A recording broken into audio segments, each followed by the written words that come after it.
right, welcome on in to another episode of DCU Daily on Oh So Curious. We have a lot, as always, we have a lot to get into today.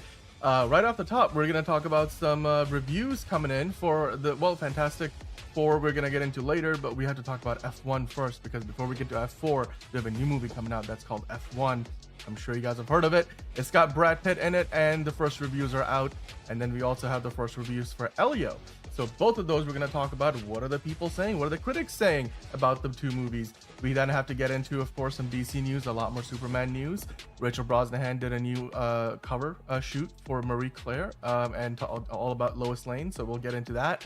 We have to get into some more Superman merchandise, of course. A lot of James Gunn being active on social media and responding to fan questions on all kinds of things, from, you know, like, are we getting multiple Clayfaces in the new DCU? Speaking of which, we're going to talk about the fact that they just announced a new Clayface for the DCU. So yeah, we're going to talk about what James Gunn said. We'll get into, you know, the merits of the casting itself. We also have to get into a number of other things. For example, CineEurope just gave us a bunch of looks at all the big summer movies, including Superman getting up to a 30-minute preview, so people got to see the first 30 minutes of the movie. What was that all about? We'll get into that, as well as the London premiere for Jurassic World, which of course will kick off the month of July. Speaking of July, we do have Tier List Tuesdays today, and we are ranking July's theatrically released movies. You know, we're just gonna focus on the big wide release ones. We're not talking about the smaller ones, but we will get into the tier list then, and of course I'm sure we'll get into a lot more beyond that with your questions, comments, and concerns. And to do that and so much more, let's get the show started. It doesn't seem to matter what I do. I'm always number two. All right, mister, I need to paint my abs on to get nominated. You don't see Robert Downey doing that. You're kidding. You're kidding. I can't open the envelope without the... Warner Brothers is heading back into the Matrix with a new movie in the works. Wonder what other surprises are in store. I want to be Bruce Wayne. I like that. You're gonna love me. There's the shot right there. That. Okay, we don't need to see chorus. Right there. You look ridiculous. Well, not no more, he don't. What, dude? I can barely understand you. Your accent's insane. What the world needs now. Give me a hand up. Nope, I'm actually okay. Thank you very much. Oh, wow. Wow.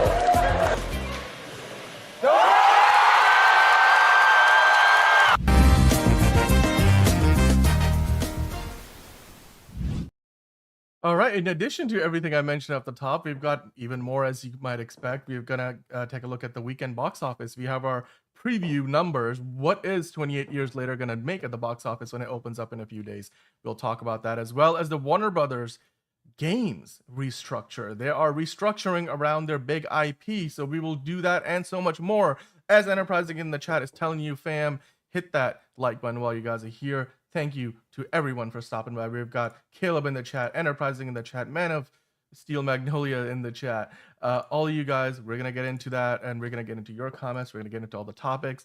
And, well, to join me to get through all of the multitude of things we have to talk about today, as always, it's John. How are you doing today? You are muted, but... Because I was like, I came in and I was unmuted, so I'm like, okay, I don't want people to hear the clickety clack, so I muted myself, and then I'm like, okay, so yes. Anyway, hello, ladies and gents, and anything in between. We are here to talk about all the things. Tier List Tuesday, very exciting. Talking about got some depressing news at first, but like, you know, we're gonna get into happier news later, but like, you know, gotta start off with the depressing shit and then move into the good shit. Just, yeah, just mentally preparing you guys, but we gotta talk about it, you know. I figured we get into that first, right off the top. What are you guys, what are we talking about? What are we talking? I don't know. No clue. I don't know what Enterprising is talking about. But you know what? Yes, we do have to get into some somber news right off the top of the show, because there were a couple of celebrity passings today. I did want to address them really quickly before we get into the other news that we usually are talking about. The first one of which, Marjorie Grande, Ariana Grande's beloved Nonna, has passed away at the age of 99. The statement from the Grande family on social media that was shared said, "We thank you for your love, support, and for respecting our privacy as we grieve and celebrate her beautiful, extraordinary life." John, I don't know if you were familiar with the Grande, how familiar you are with the Grande family, but I know, but I know she and I know Ariana Grande was very close to her nonna, so sad to see. I know a grandparent's loss. You know, it's kind of like a strange mix of things. I mean, depending on who you are, but it's like on the one hand, especially if it's like they were ravaged by like something bad, but at the same time, like from an age point of view, you know, 99, that is a life well lived. I'm happy that she had a life well lived, but it's still sad. It's always sad to lose someone.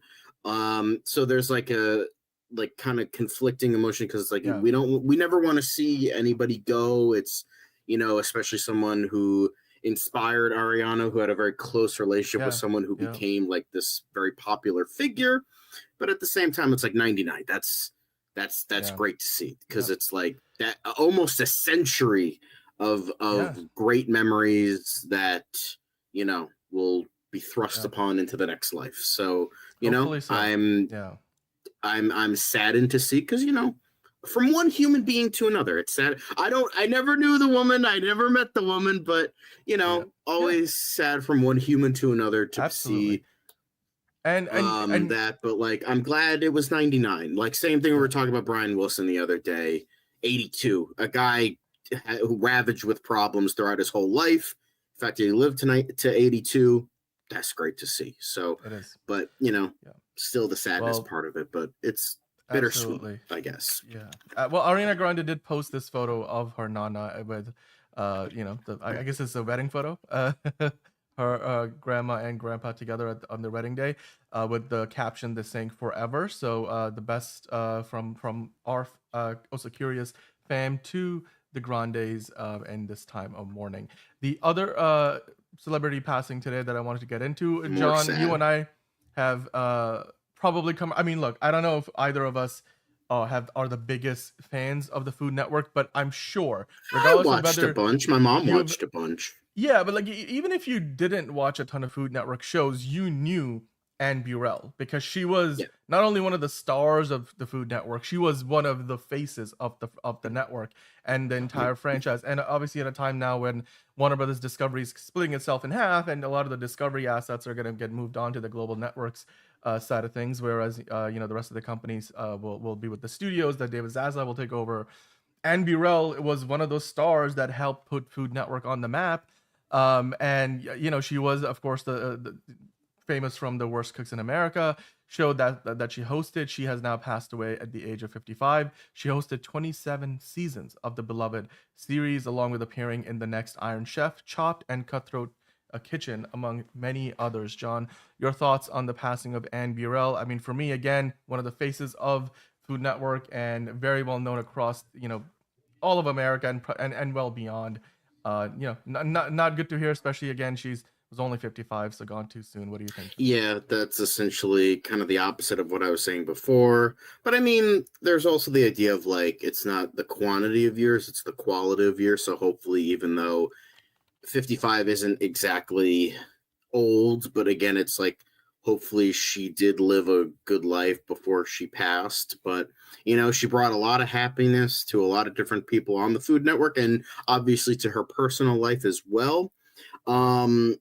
So I do think that that there is something there, and you know, as I was saying before, it's sad to see. Hopefully, even though it was younger than 99, hopefully it was a life well lived despite the age difference. So obviously we don't know the cause of death, as it says here in the article, but whatever it was, hopefully it was peaceful, I guess. Yeah, I mean, her family put out a statement saying Anne was a beloved wife, sister, daughter, stepmother, and friend. Her smile lit up every room she entered. Anne's light radiated far beyond those she knew, touching millions across the world. Though she is no longer with us, her warmth, spirit, and boundless love remain eternal. So our thoughts go out to Anne Burrell's family and friends, and hopefully, in this time of mourning, they can find some comfort in the memories that she leaves behind. And with that, John, we will bring that part of the show to a close, and we will move into some other news. Before I do that, though, I want to say hello to M8 who joined in, and of course, Enterprising also was in the chat, and condolences to both the Grandes and the Burrell family. So with that, John, let's move on to the next thing. Now, we talk about all the time because it's since, of course, April when CinemaCon did happen. We've been mentioning it since then because there's a lot of new footage, a lot of new trailers that were dropped there, and CinemaCon is put up by now, as they're now known as Cinemas United. They used to be known as NATO, and they were like, oh, people probably get confused between the more popular NATO, like on the geopolitical front, and them NATO, the National Association of Theater Owners. Well, CinemaCon, of course, is the one that takes place in Las Vegas in the United States, and you have theater owners for pretty much around the world coming over. But then Europe has its own kind of version of CinemaCon, if you will, and theirs is called CineEurope, which is put together by the International Union of Cinemas. So they too are having their event taking place right now in Barcelona, and at that event we have seen Sony. We have seen Warner Brothers already go out there. Universal Pictures put out some new footage. So we're gonna dive into that. We're gonna get through some of the bits and pieces, and then talk about it. First off, Sony unleashed extended footage of 28 years later, which is just days away from release, and screens. They also basically showed scenes from Darren Aronofsky's Austin Butler starring, of course, Caught Stealing movie. So this is all from CineEurope so far. We're gonna get into the other studios, but this is where we're starting. John, your thoughts on this? Again, the idea that this showed off literally 28 minutes of the movie, it's only days away, so I suppose it's not like they're giving away too much too soon. And Danny Boyle, the director, introduced the footage saying this new journey is the start of something big, and obviously we have talked about how he hopes to complete the trilogy, and yet right now that's not entirely a certainty, but they're hoping that 28 years later allows that to be the case. What are your thoughts on what they presented at CineEurope, John? It's very interesting because I know, well, obviously we're going to talk about the stuff that people wanted us to talk about, but I think it's interesting how they're doing this. I don't know much about CineEurope. I don't know much about this festival, whatever it's called. I haven't heard of them before, like today, or well, at least yesterday, because people were talking about the Superman stuff yesterday. So I don't really know if this has been like a normal thing for a while. It's just like, obviously they want to market these movies in international territories, which is fine. I mean, Superman has been doing that very well the past couple of months. So I just think it's interesting, like showing that much of the movie to like anybody. Now, I'm not talking about like European or anything like that. It just, I don't know. I just think it's weirdly interesting, but like not necessarily in a good way. I don't know. I'm kind of mixed on this. Maybe people in the comments can give me more to like to clear my head about this, but like, I don't know. It just like showing like it's either like show like a very little bit or show all of it. 30 minutes or 28 minutes, if we're being specific, is a pretty sizable chunk of a movie. That's at least like, if we're talking about the 4 acts of a movie, Act 1, Act 2A, Act 2B, and Act 3, and for a 2-hour movie, that's about 1 act. And I assume it's the beginning of the movie, so it would be like almost the entire first act. And if it's less time, then that's even more so. So I just think it's weird that you're showing that much of a movie. If you're showing that much, I'd rather just watch the fucking whole movie. Or show me like 10 minutes. Like, I don't know. I just feel like it's weird that they're showing that much. I don't know. Maybe I'm crazy. So I mean, look, like Elite Easy, by the way, hello Elite Easy and Brad Underwood in the chat. Exactly, Elite Easy. They're saying the first 30 minutes, that ain't nothing. It's not nothing. I mean, a lot of what the show and trailers tends to be from that part of the movie, right? Like the first bit of the film. So I don't think they're giving away anything that is so consequential. And also, like 28 years later comes out literally days from now. So I don't think they're losing a whole lot by putting that out there right now. My Dream in Orbit, hello as well in the chat now. Superman Punch, that like button, guys, if you're watching. M8, I didn't realize you were watching from Ghana. That is awesome, man. We got people watching from pretty much every continent in the world, and that is amazing. So yeah, I mean, Caleb also saying 30 minutes is not enough for you to get the tone and the idea of the film, but you know, it doesn't it gives you a sense of what the movie's going to be, but it doesn't tell you everything. So you can still, you know, walk away thinking, oh my god, I want to watch the rest of the movie, because if the movie's 2 hours long or 2.5 hours long, you still only just got maybe majority of the first act, and even before they maybe, you know, get into the rest of it. Now, I just wanted to quickly, John, since you were asking the question, what is, you know, CineEurope? I did kind of look this up. So they held their inaugural inaugural event in 1992. It's the longest running, you know, a movie trade show for theatrical distributors. So basically, like I said, if you think about it this way, it's like the European version of CinemaCon, and they've been running it since 1992. The vibe I got. I mean, essentially, I guess 2025, what would that make it? Like the 30-second version of this? So they have a schedule of events, you know, they've already been doing this since Sunday. So today was Tuesday, and you could see that they had Universal Pictures presenting, and then, you know, you had a few other events and you know, conferences. It's Studio Canal presented. Of course, they're a French movie studio and distributor. Warner Brothers Pictures International presented as well. So it's again, I don't know how it compares in scale. I don't think this is as big as CinemaCon, but it is certainly along the same lines. So you do get that here. And tomorrow you could see Walt Disney Studios will present. So I wonder, maybe we might get something from Elio and a few of their other upcoming movies, Fantastic Four, and again, as far as, you know, attendance, you can register, but I'm sure there's some level of exclusivity to it, like CinemaCon.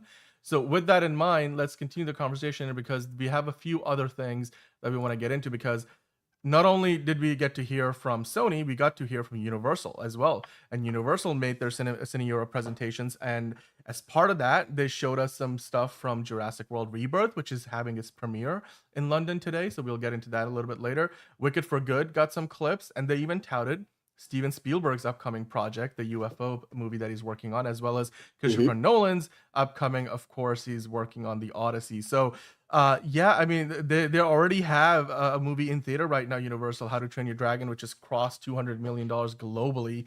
And the Gareth Edwards directed Jurassic World Rebirth joins what is already a $6 billion plus grossing franchise, where all three of the previous movies made $1 billion, and the new one comes out on July 2nd. So that is a big focus, and of course people expect Wicked for Good to build on Wicked from last year, making $750 million. Maybe this new one makes $1 billion. So John M. Chu was able to introduce a behind the scenes look at the movie. So they did kind of give us, again, a very CinemaCon-esque kind of a presentation. But this is one, you know, for distributors in Europe. John, what do you think about the presentation that Universal made here? Because obviously, you know, they didn't just give you stuff that's coming out this year. They also went into stuff that is, you know, kind of come out well into next year in 2026, and not even just spring, but summer 2026. Wet your whistle a little bit, as they say. Give us a little bit more, and might as well tease one of the greatest, like, contemporary directors with Christopher Nolan, but also one of the greatest old legends that are still working with Steven Spielberg. So that's kind of like, you get kind of like this balance of both of them, and, you know, all these, and of course all these other directors as well. And then you have like the big mainstream blockbuster, you know, Wicked for Good, like the big mainstream like musical. You're getting a whole lot of different things. So I definitely think that's definitely fun. You gotta, and showcasing, I know Universal isn't like perfect, but like I will say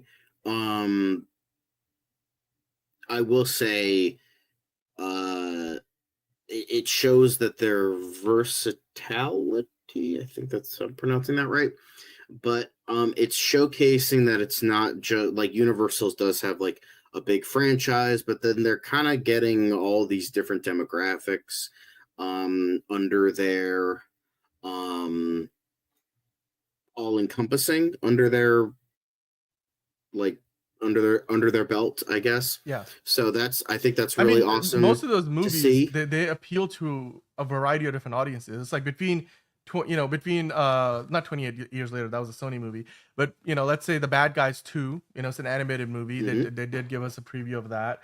And then you have Jurassic World, which is obviously targeting a family audience, but then you have movies like we talked about, the Spielberg one, which we don't know. I mean, most Steven Spielberg movies tend to be for family audiences, but we don't know if the new one will be Wicked for Good. And that might skew more female, whereas Jurassic World Rebirth might skew more male. So like you have so many different options. How to Train Your Dragon, for the kids and stuff. So, and Christopher Nolan's The Odyssey, of course, coming off hot off Oscar-winning Oppenheimer. So they have a lot of big hits, and I do appreciate that. For example, they had DreamWorks animation and focus features there, as well as Illumination and Universal, all the different studios. And from the team there from Universal, Quan Vandenberg said, in the next 2 years, we will deliver for you the biggest and most diverse slate of films, as you said, John, of any studio, with 27 wide releases this year, and our most exciting lineup yet for 2026, which will include films from two of the greatest directors of our time, Steven Spielberg and Christopher Nolan. I mean, not many studios can say that in the same year, and they've got 3 blockbuster animations. We've talked about that. I believe there's a Minions movie coming out next year. There's, of course, The Bad Guys 2, and I'm forgetting what the other one is, but Shrek 5. They got Shrek 5. So they've got a lot of big movies coming out next year, John. So it's a very strong slate, and even now, I mean, they've got a few big ones yet to go, with Jurassic World Rebirth coming down soon. So it's gonna be fun, and Universal clearly trotting around what is an exciting lineup. And there's a lot of home runs in there, because we talked about how Warner Brothers this year they weren't so sure Final Destination would do very well. They weren't so sure if Minecraft would do as well as, I mean, maybe they thought it would do well, but not as well as it did, yet almost making $1 billion. Even Superman, people had doubts about, right? So Warner Brothers has turned that into all pretty much, everything they've touched for the last little while into gold. And I know like Superman is DC Studios, but it's distributed by Warner Brothers. So, but yes, I mean, for movie buffs too, like Enterprising is saying, this is going to be an exciting time. We're going to get to see Christopher Nolan and a Spielberg movie in the same year. We get to go back to the days of Odysseus's adventures, however real or fictional they might be, and at the same time, we will be able to see basically Spielberg going to back to the roots, which his roots are, of course, not roots as in he can only do that, and that's what he did, Jaws and stuff back in the day. But really, everybody loves what he has done with the UFO genre, whether it is Close Encounters or E.T., and going back to that after so many years, people I'm sure gonna want to see what Spielberg does with his UFO movie. So it is very exciting. But John, I mentioned that aside from just what's going on at CineEurope in Barcelona, we had the cast of Jurassic World Rebirth, basically, as they say here, stun in London at the world premiere, and you could see they're looking fantastic. All 4 of them, no pun intended, and screaming fans flanked the green carpet at the world premiere in central London on Tuesday night, hoping to catch a glimpse of the stars. And well, they are all looking pretty gosh darn good. I will say I saw some of the photos from one of the red carpet things that they did. So this is also in London. I guess this might be earlier in the day. And I mean, obviously the actors, all 4 of them looked fantastic. And including, of course, Scarlett Johansson, you got Jonathan Bailey in there, and of course, Marshall Ali. And then what was funny to me is Gareth Edwards he's like, Rupert Friend on the end is looking. He's looking very Bondish right there with that. He's looking like a Bond villain. Yeah, absolutely. I don't know. Like, he's kind of giving me Roger Moore vibes from. You think so? Oh God, was it Live and Let Die, or was it Spy Who Loved Me, where he wears the black turtleneck? I'm like, it's giving me those vibes. Like, Naked Gun yesterday was referencing Octopussy. Rupert Friend here he's looking very Roger Moore like. A little bit of Pierce Brosnan too. I think Daniel Craig might have had a black turtleneck too, but I don't know. He's looking good there. Yeah, I just love how Gareth Edwards shows up, and he's like, he just came off of lunch with a friend on just a random Tuesday afternoon, just to the red carpet premiere, but everybody else obviously is dressed for the occasion. Gareth Edwards is just like, I'm wearing my regular sneakers, regular pair of jeans. Here I am. Hopefully we'll have fun. But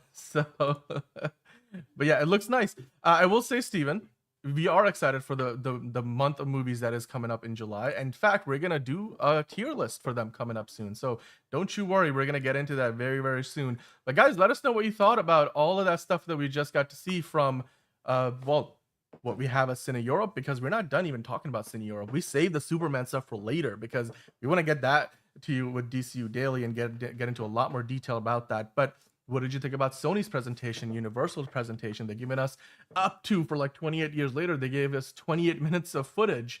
And we know later on we're going to talk about Superman playing the first 30 minutes of the movie. So at CineEurope, they're giving away a lot of information, but obviously it's only to the people who are able to attend it, which is mostly the distributors, who basically the people who own and run the movie theaters in and around Europe. So let us know what you thought about that, as well as, of course, the red carpet photos from the Jurassic World premiere in London. And we'd love to hear from you in the comments down below. So let's keep the ball rolling, because we do have to get into some reviews that dropped today. And the very first set of reviews we're going to talk about is F1. Before we get into F4, aka Fantastic Four, later on in July, in this month of June, we're getting a brand new F1 movie, the first of its kind. I guess the first of its kind, and from a racing perspective, since Days of Thunder. I mean, we've had Gran Turismo recently, and there's been a few here and there. The Need for Speed was pretty bad. Movie was pretty bad. But every once in a while we get a good racing movie, and this looks like it may be the best one yet, John. And the reviews are out, so let's talk about it. On Rotten Tomatoes, they collected them all up as they usually do, and the consensus is that it's the turbocharged dad movie of the season. And Joseph Kaczynski, of course, at the helm. I'll go through a few of these reviews, and I want to get your opinion on it, John. Is it the dad blockbuster of the season, they ask? Well, Adam Woodward from Little White Lies says F1 is a turbocharged dad movie par excellence. Linda Murick from Hey You Guys says it's the movie is poised to dominate the summer blockbuster track with the same adrenaline, charisma, and pulse-pounding action that defines Formula One itself. Then you get into the how does it compare to Top Gun Maverick, because a lot of reviews are making that comparison, saying director Joseph Kaczynski and screenwriter Aaron Kruger, who previously collaborated on 2022's Top Gun Maverick, are reunited here to similarly earnest, chest-thumping effect.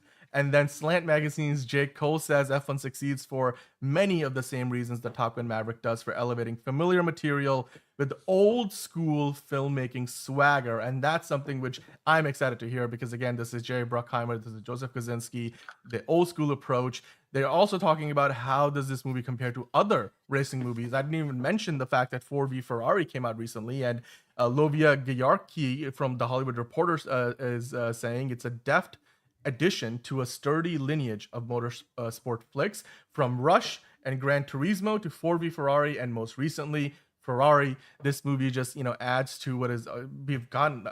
I guess just been spoiled by a number of really, really good racing movies of late.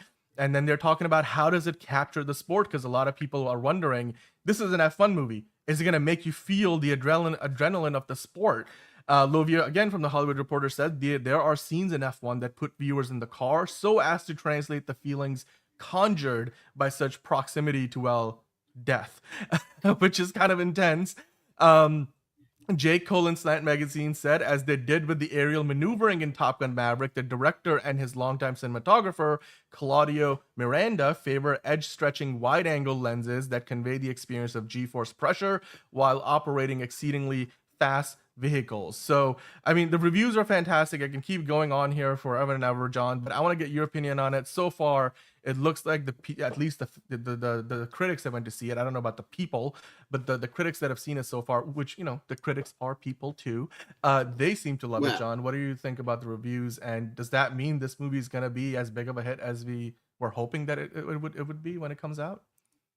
It does have like a mix of like very like mixed positive, but I think this is a good sign. We've mostly positive reviews, and I think it looks absolutely phenomenal. It looks like all the things that made Maverick great. It's going to be repeated here. Whether it's like the same story, quote unquote, I don't really care. I just want a really good movie. And it looks like we're getting that, and it definitely also gave me Ford v Ferrari vibes. So there is that as well. But yeah, I don't know. This is an Apple movie, so I don't think it's really a W for Warner Brothers. But Well, they are yeah, distributing it, remember? So it is from a okay, distribution so standpoint. They do have a stake yeah. in this. So yeah, But yeah, I think it's definitely exciting to see. I think that's a good, even though I don't really care about Rotten Tomatoes. Um, it's got such a stacked cast.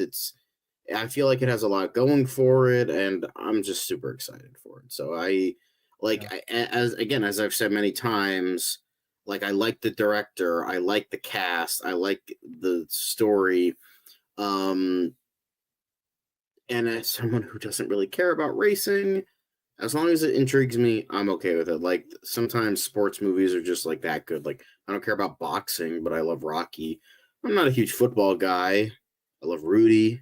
Like I don't give a fuck about basketball. Hoosiers, amazing. So it's like as long as like the story is there to keep me interested, I'm good with that. Like, and then if it has exhilarating racing scenes, I think that's icing on the cake. Yeah. I mean, look at the Rotten Tomatoes score, 85% off 59 reviews. Again, that's not like, oh yeah, it's 95%, but 85% is a really good number. And I feel like with 59 reviews, it's already starting off at a pretty good place. I highly doubt this thing is going to drop into like, rotten territory anytime soon, if at all. Enterprising, I hope you get to see it. Angelica in the chat saying it's a win for Warner Brothers. I do think it is, again, because even though they're not the ones who made the movie, remember, John, the last little while, doesn't matter what Apple movie they put out, if it was an Apple produced, like Apple original movie, and they've had them distributed by like 4 different movie studios, they've all pretty much flopped for a multitude of different reasons. This is looking like basically the first movie that Apple has put out there, and Warner Brothers happens to be the one distributing it, that might make a lot of money and be I mean, whether it's going to be profitable or not, that will depend on, of course, again, the idea that, hey, this movie did spend like $400 million making it. So I don't know the path to profitability, if that's there truly. It's kind of like Mission Impossible, right? People loved it. The reviews are great. Audiences are going back to see it. It's already made $500 million, but the final reckoning probably won't be profitable because they spent so much money making the movie and marketing it that, I don't know, it would have to make like Avengers level money, 1.5 billion to be truly, or like 1 billion to be profitable. This might be in the same range, and it comes out in the last week of June. So, a week later you have Jurassic World coming out, and then a week after that Superman. So, and then a couple of weeks after that Fantastic Four. It's gonna have a hard time with the competition that's, and obviously you still have Lilo and Stitch, you still have How to Train Your Dragon in movie theaters. So it's not going to be easy. Elio, we're going to talk about that in a little bit. So yeah, it's going to be interesting, but regardless of how much money it makes or doesn't make, the reviews are great. And people are saying that Brad Pitt is perfectly cast. Damson Idris might be a star after this movie, a breakout star, and Joseph Kosinski doing good things again with Jerry Bruckheimer, and just bringing that Top Gun Maverick DNA to this movie. So guys, let us know in the comments down below, what do you think about the reviews of F1? Is this the movie that you thought it would be? And 85% with 59 reviews so far in Rotten Tomatoes, that's a pretty good score. Do you think that number will hold, or will it start to maybe slide, or maybe even go up with more reviews? And let us know if you plan on seeing it on opening weekend in the comments down below. Okay, so let's move on to the next set of reviews, because like I said, we didn't just get F1 reviews today. We also got the reviews dropping for Elio, which is of course the next Pixar animated movie, and that one looks pretty good too, John. So let me dive into that. We've got again Rotten Tomatoes here, and they put together, as they do, aggregating reviews from all the critics.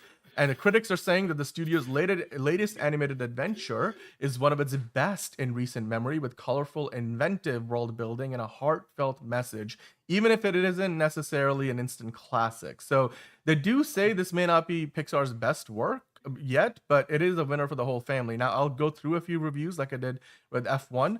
Rose Bonaime from Collider saying, Elio reminds me of imagination, inventiveness, emotion that the studio has become well known for. And then, of course, you've got Variety's Peter DeBruge saying, Elio is right at home in the Pixar catalog, but lacks those undeniable signs of intelligent life, with surprise and the capacity to expand the medium that set the studio's best work apart. So they're saying it's really good, but maybe not the best thing that Pixar has done. Where does it rank among the studio's vast catalog of movies and their best films?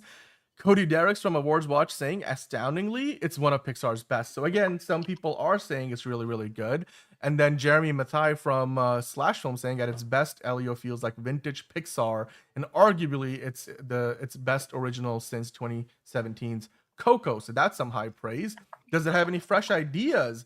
Well, according to the direct's Jeff Ewing, Elio is best at its exemplary world building. The various species in the Communiverse are fascinating with a wide variety of interesting and visually distinct designs. So again, the world building getting a lot of praise. How's the animation? Well, discussing films, Tyler Tang saying the 3D animation on display is incredibly polished. The jumbled story almost seems like an excuse to throw as much style at the viewer as possible. So I know we have seen some of the trailers that look really colorful. We were wondering about the story. And when you look at what the film mavens Kristen Lopez said, the narrative doesn't feel so much like one cogent story as various chunks created when the initial narrative is backed into a corner or didn't have enough meat on it to sustain things. So, John, what do you think about these reviews so far? Is the movie funny? Does it deliver a good message? It seems like it's maybe not Pixar's best, but at the same time, I mean, according to some people, it might be, but it's certainly no slouch. What are your thoughts, Sean? I think that's good for people that are interested. I'm not totally interested in this. I just, even though I like the unique alien designs, they definitely do. I like that. I like the colors. I'm just sick of the fucking Cal art style. Like, I'm so sick of that. Like the ugliest looking humans, like possible. Like, how does like the aliens look like? It's just like have that style for I'll get into that in a minute. How does it just like the style works for aliens, it just doesn't work for humans, like that weird soft bounciness. I think there's a lot of it just like Inside Out 2, like that had a diverse like look of animation, how the emotions look so different from one another, but at the same time as humans actually like looked like humans, like Luca and Turning Red and Elio. It's just like the animation just looks so ugly to me, like at least for the humans. Everything else looks okay. Like again, colors, God forbid if there's colors, gimme colors, awesome, great.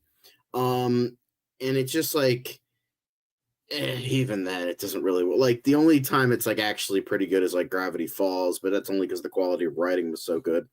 But it's just like, I'm so sick of the Cal art style. It's so ugly. And it's just like, why is this shit still popular? And it just looks like every trope we've seen, like Fish Out of Water, the ambassador of Earth, like, oh, the liar revealed. It's just like, we've seen these tropes a million times. Now, maybe the movie is that good. Maybe it subverts those tropes and like actually does something interesting with them. But it's like, oh, the weird kid that's too weird that hopes for a life outside of his weirdness, but it's just like he's gonna be. It's like, it's I don't know. It's just like, if people are excited for this, that's cool. I see all the like tropiness and the ugliness, and I'm like, not for me. I mean, look at the critics' consensus. Catapulted by its theme of building self-esteem, Pixar's latest cosmic wonder, Elio, boasts a fanciful world of original creations to dazzling effect. So, again, as far as the critics are saying, maybe it doesn't, have the most original set of ideas. It is very inventive, visually striking, and brilliant.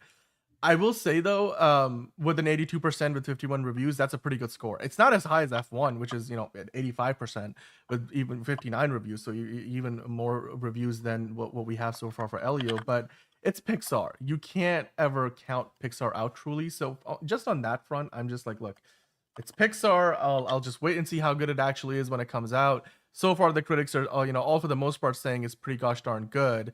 And I mean, it's not just like, any random critic. You have some of the big ones out there too, like the Variety and Hollywood Reporter and stuff. So They all are speaking pretty highly of it, even though, you know, some of them are saying, look, it's great, it's good, maybe not the best thing that they've ever done, but certainly I think it's another Pixar movie. And you know what, Pixar always makes you cry and laugh and wonder and have fun at the movies. So I am hoping that now that they are no longer putting these movies straight to Disney Plus, that this will have hopefully a good run at the box office, because it does come out this weekend alongside 28 Years Later. So good counter programming as well. Although I don't know if you'd want to call this counter programming to 28 Years Later or 28 Years Later counter programming to Elio, because I have a feeling as a family movie, this will make a lot more money than 28 Years Later does.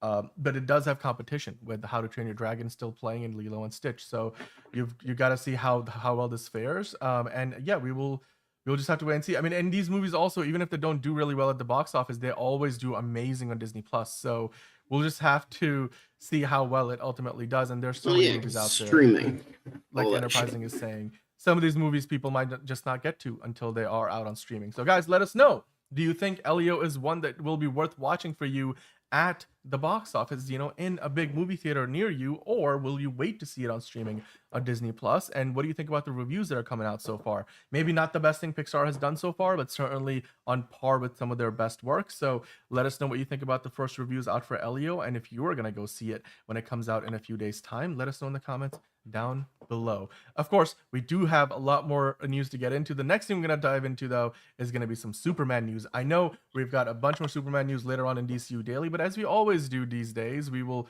get into some of the Superman updates that they're doing with their marketing, some of the other collaborations, you know, a bunch of interviews that the cast are doing to promote the movie. We know, John, that they're just about ready to jet off to Manila for the first day of the promotional tour, the global tour for Superman, which I believe begins on June 19th. So we are, when we're doing the show here, it's the 17th and almost the 18th, depending on when you watch the show. And so they're probably just packing, you know, and getting ready to get on the jet and fly all the way down to the Philippines. But before they do that, they've been, you know, promoting the movie and continue to promote the movie. And as part of that, I mentioned over the last couple of weeks, they've launched this Daily Planet newsletter on Instagram as part of the Superman Instagram account. They have created a broadcast channel. And today they sent us a new update that says, "Get the picture." This one's by Jimmy Olsen. Of course, we've seen these shots before in the trailers that they showcase here, but what Jimmy Olsen says in there as a photojournalist, it's kind of interesting. So again, giving you more of an inside look at the world. He's kind of talking about like how. Can't wait, dude. Yes, I would totally love that. In-N-Out Burger, yes, with milkshakes, that would be amazing. We will have to just find a time. By the way, I'm sorry. I ignored Figure Drawing's comment. I was going to say I was going to get to him. Just a quick thing. I'm not the biggest fan of Once Upon a Time in Hollywood. I understand it's like a well-made movie. It just didn't interest me like for the majority of the running time. It's just not, I'm not really a huge fan of vignette storytelling unless it's like that good. It's very hard to like do right. However, the climax is great. But I do like the characters. I liked Cliff Booth. I'm happy he's getting a spinoff because Brad Pitt's great. I like the scene with Bruce Lee. I thought that was funny. So yeah, not my personal favorite. It's probably the weakest Tarantino movie to me personally. But I don't think it's like a bad movie. I maybe joke that, oh, it sucks, but like in reality, I just think it's okay. It's fine. So just wanted to mention that real quick before we moved on. Yeah, no, good point. And thank you for that question, Figure Drawing a lot. And we do appreciate that. Caleb saying, Once Upon a Time in Hollywood is fine, but the ending was amazing. Well, they are making a sequel, right? The Adventures of Cliff Booth. So yes, David Fincher is directing. And Carla Gugino joined that yesterday. So we got that news. Mm-hmm. So that has already got a fantastic cast, well beyond just Brad Pitt and Carla Gugino. They've got some amazing other actors. So, you know, I'm sure that's going to look great. David Fincher is obviously one of the best in the business. So Elite Easy, not a fan of that. But yeah, Tarantino movies aside, we will, I'm sure, get back into that conversation eventually. John, Jimmy Olsen in this little update on the Daily Planet newsletter says, I think all photojournalists agree to truly capture the best photo, you need to tell a story through your lens. And these are my 3 key tips. He says, look, focus on the moments that showcase the bigger picture. Lighting is key. Work with it, not against it. These are some tips that, you know, most photographers know. It's photography 101. But then the third tip is be patient and be ready. Some of my best shots have come from those unplanned moments that fly by in the blink of an eye. Thanks, Superman. So I just love it again because this, if you are just a fan of the movie and you are looking forward to seeing it, these little itty bitty like pieces of knowledge and information, it's just again giving you more of an insight into the characters, getting you more familiar with the movie. John, are you a fan of this newsletter that they've got going these days? Yeah, I'm loving it. I think this is very much, they're trying to get every facet of like marketing. They have like all the product, all the product collaborations. I almost said product placement, but the product collaborations. So you have those people that are just going throughout their daily lives. Boom, see Superman. I'm like, oh, that's a movie coming out. Oh, okay, cool. And then you have like this, which is like on the net. You have like kind of like the Gen Z people and Gen Alpha seeing it. They're like, oh my God, it's Superman movies coming out. Mom, can we go see it? And it's just like, you have that aspect as well. And then I feel like you're getting kind of like everything in between. You're getting the hardcore fans that are going out of their way to like us, like getting every part of this marketing and going out of our way to like see, like they got the traditional marketing, they got the newer marketing. I feel like they're getting everybody and they're getting everything, and they're like selling. They are truly, we were doubtful for so damn long, and then they're like, oh, what is this summer of Superman? Go like, the summer of Superman is just like fire. Like it's just been straight fire. So it's like, all right. Well, it is great. I love it. I love the newsletter. You can get this for $8.50, I suppose, which is I don't know. That might be a little bit of a high mark. $8.50 for just that one sheet, if you will. But you know what? We talked about not too long ago that Rachel Brosnahan was going to go on the Kelly Clarkson show. In fact, she filmed it a little while ago, and it didn't air until I guess earlier today. So they posted a clip from there, and Kelly Clarkson, of course, asked her about like, hey, can you talk about, Lois Lane and the relationship she has with Clark Kent in the movie? And so she describes it, and I think it's pretty cool because again, we are sort of thrown into this world already in progress. Like it's not like this is an origin story for Superman or Clark Kent, but also not for the whole close relationship. Like Lois Lane and Clark Kent, they've already been going out for a while, and there's, she talks about how there's a bit of tension there, like good kind of tension where Lois is always thinking 10 steps ahead, and Clark is always, living in the moment. And so that creates a bit of friction between the two of them, but they also help inform each other's perspectives, which is really cool to see. And they're kind of trying to figure out whether this was just something temporary or if this is something that can last forever. So that's really cool to hear. Of course, John, what are your thoughts on this? This is similar to what Rachel has said before in other interviews, but again, it's good to get that nuance. The idea that where we pick up in this movie, it's not like they're gonna meet for the first time. They've already been doing this for a while, and the trailer's clearly. What was the Tom Holland shade? Oh, so at the very top, I mean, Kelly Clarkson is like, can you give us any spoilers? And she's like, well, James Gunn is pretty open about that stuff, so I'm pretty sure I'm allowed to say this. And then, Kelly goes on to say like, oh, well, like nobody has ever said that to me on the show before about like how you can give away spoilers. They were having a bit of fun. And then Rachel's like, gotcha. Well, I don't know, maybe I'll get a call from Tom Holland soon or something to that effect. So, but the gotcha. Rest of the clip is more about just the relationship between. I know. I was just curious about that part. Yeah. Yeah. But I mean, what do you think, John? Again, just another. Great to see.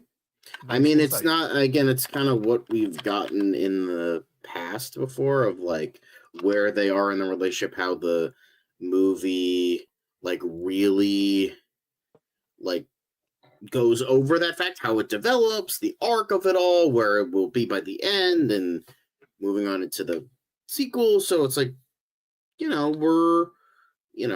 I think it shows that it's like, I think it's doing a lot right now. Is it the perfect thing ever? No, I think there's other stuff that like I think they should do, but like again, that's just me. This is James Gunn's baby, so it's like fine, whatever, do whatever you want. But I do like how she knows who he is. Thank fucking God. I'm so sick of that. Like, oh, she loves Superman, but thinks Clark Kent's a dweeb. I'm sick of that. I'm sick of that shit. I mean, one of the best moments from Superman and Lois was that flashback episode where where one of her coworkers was like, I see Superman when she was doing an interview with Superman. She's like, oh, Superman seems like he's kind of eyeing you. She's like, well, I don't love Superman. I love Clark. And I'm like, yes, thank you to Todd Helbing or whatever. I think Todd Helbing was his name. Thank God you did that. I also love how it's like not like all rainbows and flowers, but it's like there is, like, especially in the interview scene we see in that trailer, there is some rough like beats there, but it's like it's for the most part a healthy relationship. They love each other, so it's like I feel like it's getting every beat that you want, and we're not getting the same old shtick of like, will they, won't they, will they? I mean, I love the Christopher Reeve movies, well, at least the first two, for the most part. Yeah. It's just like, that's very much a dated thing of the time of like, will they, won't they? No, he has to kiss her and like wipe her memory because sure, like, it's just like, oh, so sick of it. But like now also, we're getting summer. Now we're cooking with gas. So yeah. No, it looks great, and honestly, what I will say is they did try to do a little bit of that, like, a more modern relationship in Man of Steel, but then again, the movie's tone was different, and obviously the rest of the movie went in a very different direction. So I'm excited to see. Again, it feels like here they're gonna try to like test out the philosophical differences between the two, characters. And that scene that we keep seeing in the trailers, it's apparently like up to 10 minutes long. So, and that was one of the first things they shot. So it's gonna be interesting to see. 10 to 12 minutes specifically. Yeah. Yep. So we will talk about that. I'm sure more and more as the movie's coming up. We will also, like Steven is asking in the chat, we will talk about Harold Kumar. There's a new movie coming up, and yes, Elite Easy. We will get into that later in the show. But right now, John, that's not the only thing that Rachel Brosnahan has been up to lately. She was also just featured on the cover of Marie Claire, the magazine, and Marie Claire Greece specifically. And I like how somebody posted saying she's doing the thing, she's doing that Lois Lane thing, which is like, I mean, like, yeah, exactly. I'm sure that's what the art director modeled it after.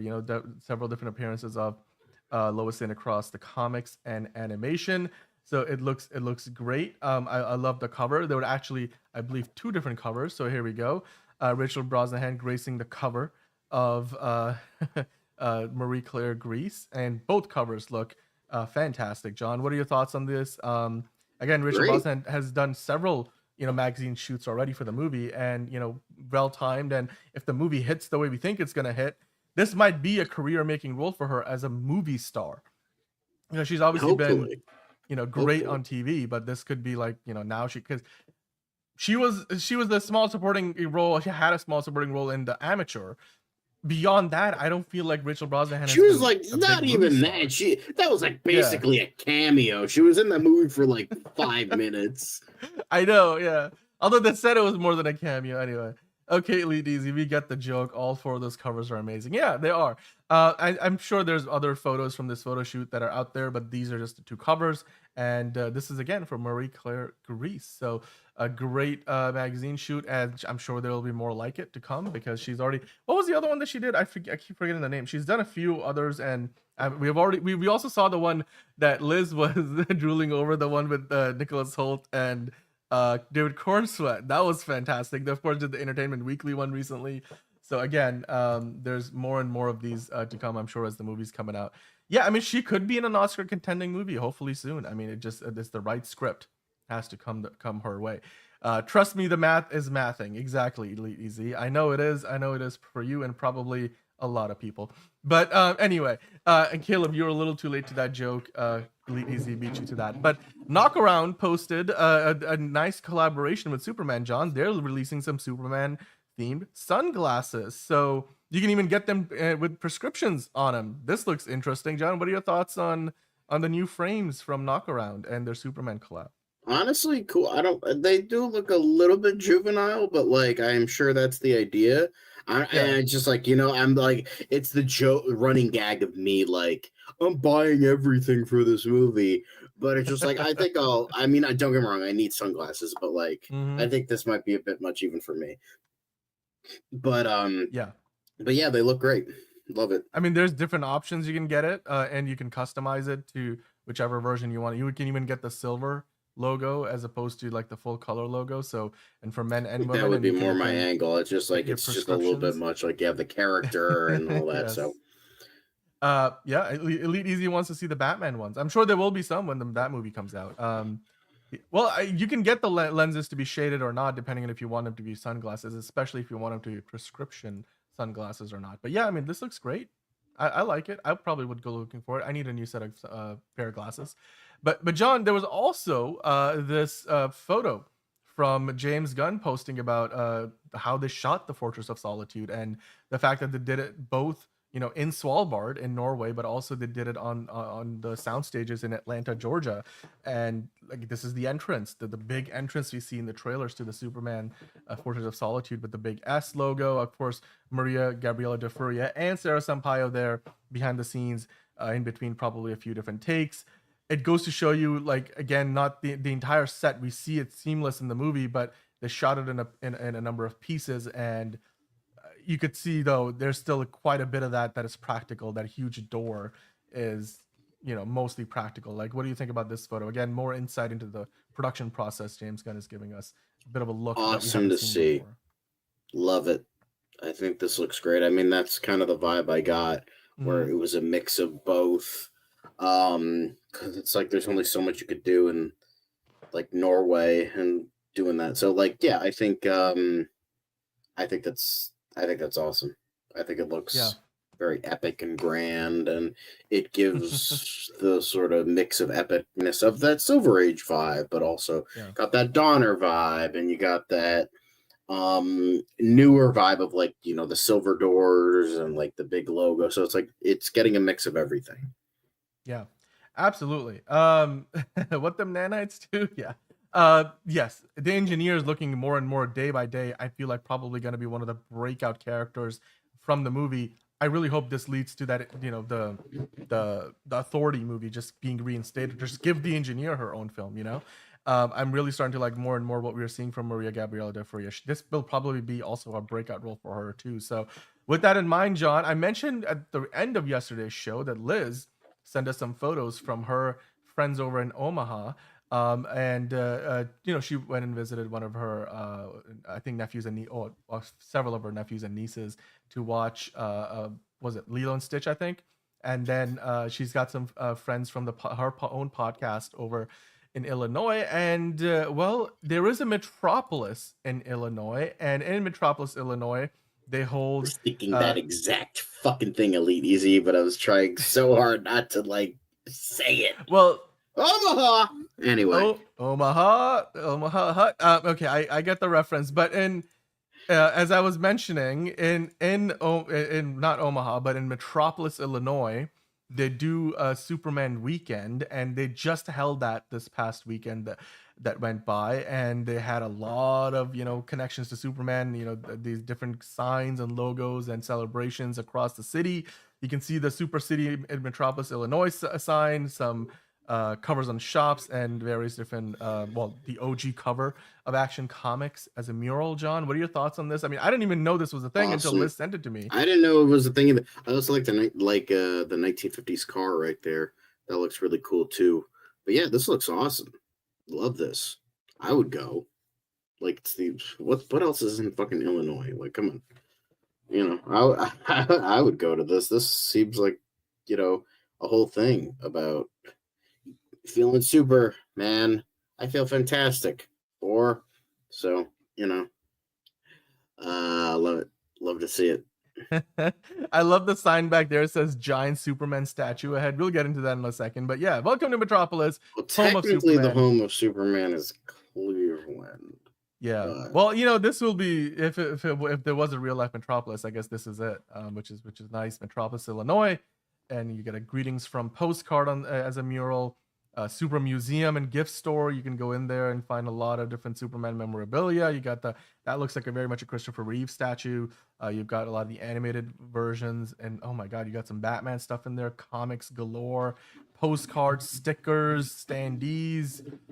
This is like, you know, kid in a candy store kind of stuff, man. This is great. Oh, I yeah. love this. Thank you Oh, again yeah, to Liz I and did. her friends who sent this over. These photos are courtesy of Liz and her friends. So be sure to thank her when she's back on the show tomorrow. This is the big giant Superman statue that they said was up ahead when you drive into the city. As you can see, he's wearing already a hat or like what yeah, for Christmas. I guess that's Super Santa right there. Truth, justice, the American way. We know that in the movie they're going with what truth, justice, and a better tomorrow, but yeah, this is a little more classic and more old school there. So I love it. I love it. This is a Superman fan's dream. If you guys are a big fan of the character, I'm sure you guys can go check out the next one that happens this time next year before Supergirl comes out. So this will be, fantastic. Pardon the pun, but yeah, this looks amazing. And if you guys had a chance to check it out and you're watching the show, let us know what your experience was like. We'd love to hear from you.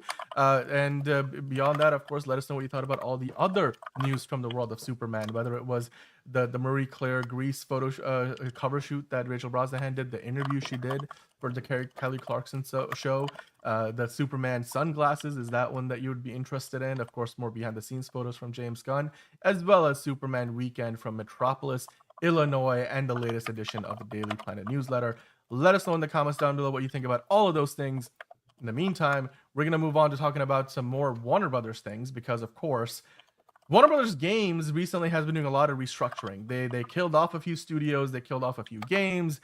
There's new leadership in charge, and they're making changes. And now, John, we have a much better idea of where a lot of those changes are gonna, ultimately land. So what we got today was some news regarding that. Let me switch over to this right here. Warner Brothers Games has restructured its operations into divisions based on its 4 key franchises. So they're really streamlining all of this. And the 4 franchises they will focus on, I guess the 4 pillars of Warner Brothers video games, if I were to use some David Zaslav verbiage there, are Game of Thrones, Mortal Kombat, DC, and Harry Potter. All 4 Makes of which sense. we know in the world of movies and TV shows they're working on stuff with Harry And Potter by getting a new TV DC, show. we mean Batman. Because mostly it seems like Batman.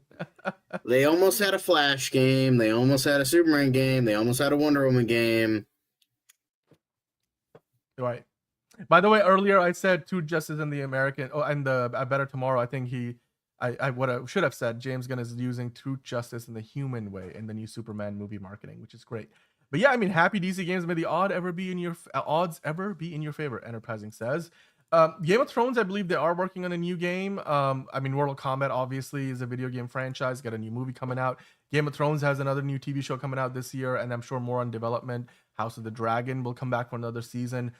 Batman, obviously everything at DC with Superman, Batman, Wonder Woman, Supergirl. There's so many things going on, and even with Harry Potter, even though they don't have any movies on the horizon as of right now, they'd have that big TV show that they've been working on. I don't know, Elite Easy, if they're gonna have a new AEW game. I don't even know if that falls under WB Games, honestly. But yeah, I mean, Zaza figured it out. Elite Easy, that the IPs matter. Right? That's one area in which I think he knows what he's doing. Is he knows, much like Disney, that you gotta really leverage all of your big franchises because that's where the money is to be made. And if you make money doing that, then that will give you the money that you need to make some of the smaller movies and do more experimental things. And like The Matrix was an experiment back in the 90s. It was an indie project practically, and it became a franchise unto itself. So you have to start somewhere. But if your company is short on money in general, you're not going to be able to commit to those lesser known movies and bring in somebody like a Bong Joon-ho and give him a Mickey 17. So John, what are your thoughts on this? I will go into a little more detail in a second, but just overall, the idea that these are the 4 pillars that they're focusing on, do you think this is the right move for the company, Warner Brothers Games? I mean, of course, this is all while the larger Warner Brothers Discovery is getting split in half, and Warner Brothers Games is going to go into the streaming and studio side. So they will keep all the IP. So that's why they're making this move here. But do you think this is the right strategy for this for the game studio? I think so. I mean, I would like to see more original stuff, but at the same time, Warner Brothers needs the money. So I feel like Warner Brothers has been just making good moves as of late. Now, I'm not saying that, oh yeah, we so back. Warner Brothers is still a raging dumpster fire. But here's the thing. Warner Brothers is a raging dumpster fire. But they're kind of throwing water on it from time to time, which, brings it down a little bit. It's still raging. I mean, Disney's just like an entire it's just the California forest fires. That's just all shit, and it's raging, and there's nothing they can do to fucking say. That's Disney. Warner Brothers is just the dumpster. Like, it's just the dumpster. They're like throwing water on it sometimes, maybe like getting like an old fire extinguisher that has like a little bit of life left. It's like, pss, pss, and that's like kind of it. So like, that's the vibe I'm getting from them. I still don't like Warner Brothers, and I still think they're making a lot of dumb decisions, but it seems like they might be on track to be maybe kind of sort of okay. So just don't do Kill the Justice League again, and we're Gucci.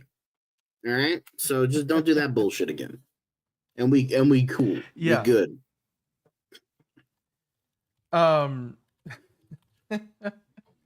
But yeah, I mean, look, as far as the details go, I mean, I know most of you probably don't care, but like they did kind of divide up the properties a little bit. So Warner Brothers Games Montreal studio head, Yves Lachange, will now serve as a senior VP with oversight on the Harry Potter and Game of Thrones franchises. The NetherRealm studio head, Sean Himmerich, is going to become the senior VP with oversight to DC and Mortal Kombat. And the Warner Brothers Games New York studio head, Stephen Flannery, is going to be in charge of central tech and services, overseeing games and publishing. So, and a number of other things like, customer service, quality assurance, and user research, blah, blah, blah, blah. But essentially, they're dividing things up here. But all three of these, VPs are going to report into JB Pered, who's the CEO of Global Games and Streaming and Games for Warner Brothers. So you do see that they've got like literally like one person in charge of like a couple of these big franchises. Do you think that's going to lead to, again, a more focused, approach to everything, because they're not just, throwing things around willy-nilly? They're essentially kind of taking that movie studio approach where you have like a head that's going to maybe dictate the strategy. And then hopefully with something like DC, they're continuing to work with James Gunn and Peter Safran as well. How important do you think that collaboration is going to be as they move forward with hopefully making more than just Batman games? Yeah, I think it'll be kind of getting better. Like, again, it's like James Gunn, like making better moves, the right moves. Again, I'm not saying that it's 100% right, and it just seems like they're just going in a slightly better direction than what they were before. So I will take that. And that's better than what they've been doing. So that's kind of okay with me. Yeah, no, absolutely. It looks interesting. I mean, a lot of you guys in the chat, let's see what you guys have to say. No live service games, please, for my dream in orbit. Stop killing Batman and stop killing Superman, says Caleb. Have Animal Man time travel and retcon kill the Justice League. I don't know if that's going to happen. Hopefully WB continues to improve on decision making, Enterprising is saying. I mean, at least this is a very specific plan to move forward in a very specific direction. They're not just throwing spaghetti at the wall, at least based on the best laid plans, as the saying goes, but they're off to a good start, I feel like. And obviously they had to break down a lot of the stuff that wasn't working and throw it away, and even some things that were far along, like the Wonder Woman game, in order to get this far. But yeah, I mean, whether it's getting things together for the 15th time or whatever, under a new leadership over at Warner Brothers Games, hopefully this time around the strategy works out. There's no guarantees ever, but hopefully what they're doing here leads to better results than in the past. Antonio Baker in the chat, hello, saying it's a silo like what they're doing now with the studio, where they just give all the entities separation, their own divisions. That's all it is.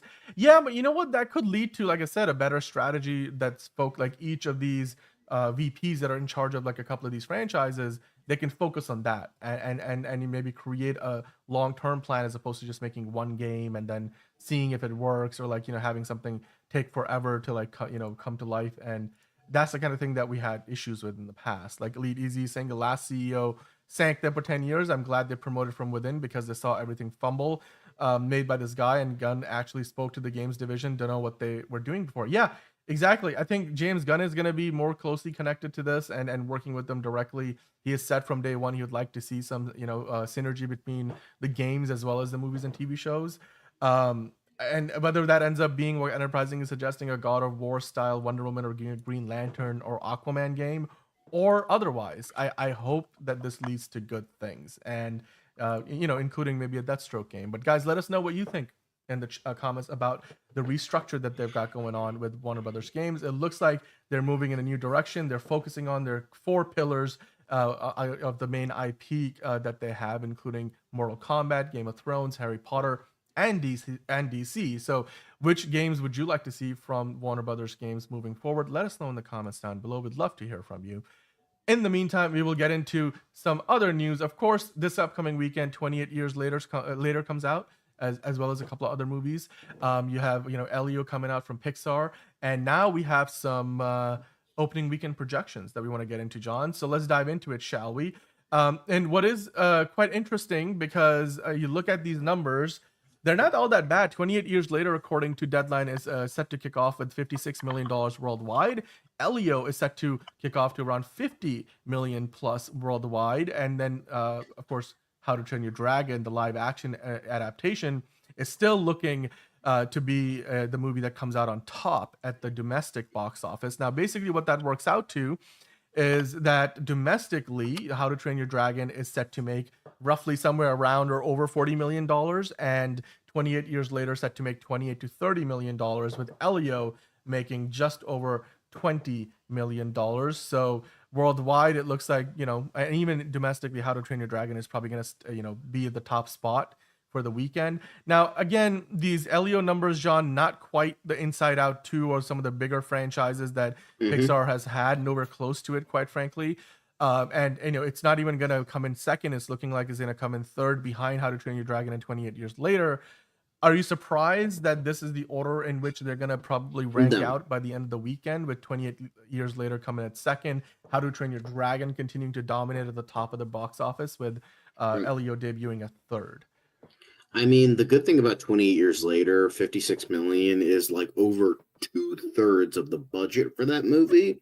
So that's really good. Again, mid-budget movies are kind of dying. So I hope that, I've seen the 28 Years Later trailer a hell of a lot more. Usually when I'm seeing a horror movie, I see that movie when I'm seeing a more adult movie, even dramas. Like straight up, I saw it for Life of Chuck, and that's, even though it's Mike Flanagan and Stephen King, that wasn't really a horror movie. So, I think that's really good for them. Elio, that's not surprising, because it's like I've rarely seen that marketed.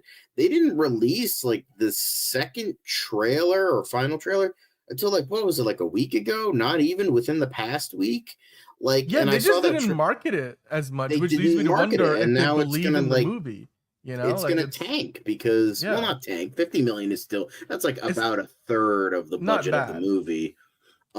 But even then, for an opening that received no marketing, it's still pretty good, because it is Pixar, and I'm sure the cute aliens and like the cuteness of it is going to get kids in to see it, especially. But the thing is, again, it's coming out a week after How to Train Your Dragon, and that's been getting mainly mixed to positive reviews. So yeah, that was kind of iffy. So I think they knew that it's probably not going to do that well, so they probably didn't even market it, because like, this thing's going to get tanked by How to Train Your Dragon. So it's like, we'll just try again next time, because it's like it's a more original movie, and now they're more focused on sequels and stuff like that. Like you have Toy Story 5, you have Incredibles 3. Isn't there another sequel that's coming out? Frozen is a Disney movie, right? So that's not Pixar, but Coco 2. Zootopia Aren't we 2. getting a Coco 2? Did you mention Zootopia 2? Zootopia 2, but that's also Disney. Toy not Story Pixar. 5, I'm sure you mentioned already. Well, in terms of strictly Pixar, is Incredibles 3, Toy Story 5. Coco is Coco Pixar? Or is that Coco Disney? is Pixar. Is it getting a sequel? I didn't know it was. I thought Coco 2 was coming out. I don't know. I'm not sure if Coco 2 is actually. How to Train Your Dragon 3. was good but disappointing. Like I expected, like, because the whole thing was like, oh my god, look, it's an adult hiccup. That literally only comes in the last 5 minutes of the movie, and that's it.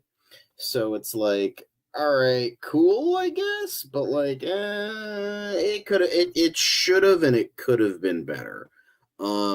So yes, okay, and Enterprise saying yes, Coco 2 is coming out. So yes, so those three are the main ones. Yeah, we're still gonna be getting some original stuff like that weird ass Beavers movie that's like Shaggy Dog, but like with beavers for some reason. Hoppers, I think it's called, which looks it's like it's so funny because it's like I'm kind of like on the fence because it's like I mean Liz has talked about this on the How to Train Your Dragon 1 and 2, amazing.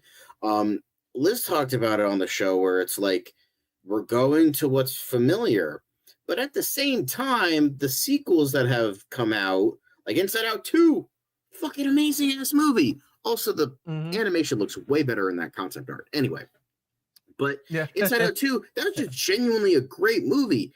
This just looks like crap. I'm sorry. Hoppers sounds like crap. So it's like, it sucks how it's like, hello there?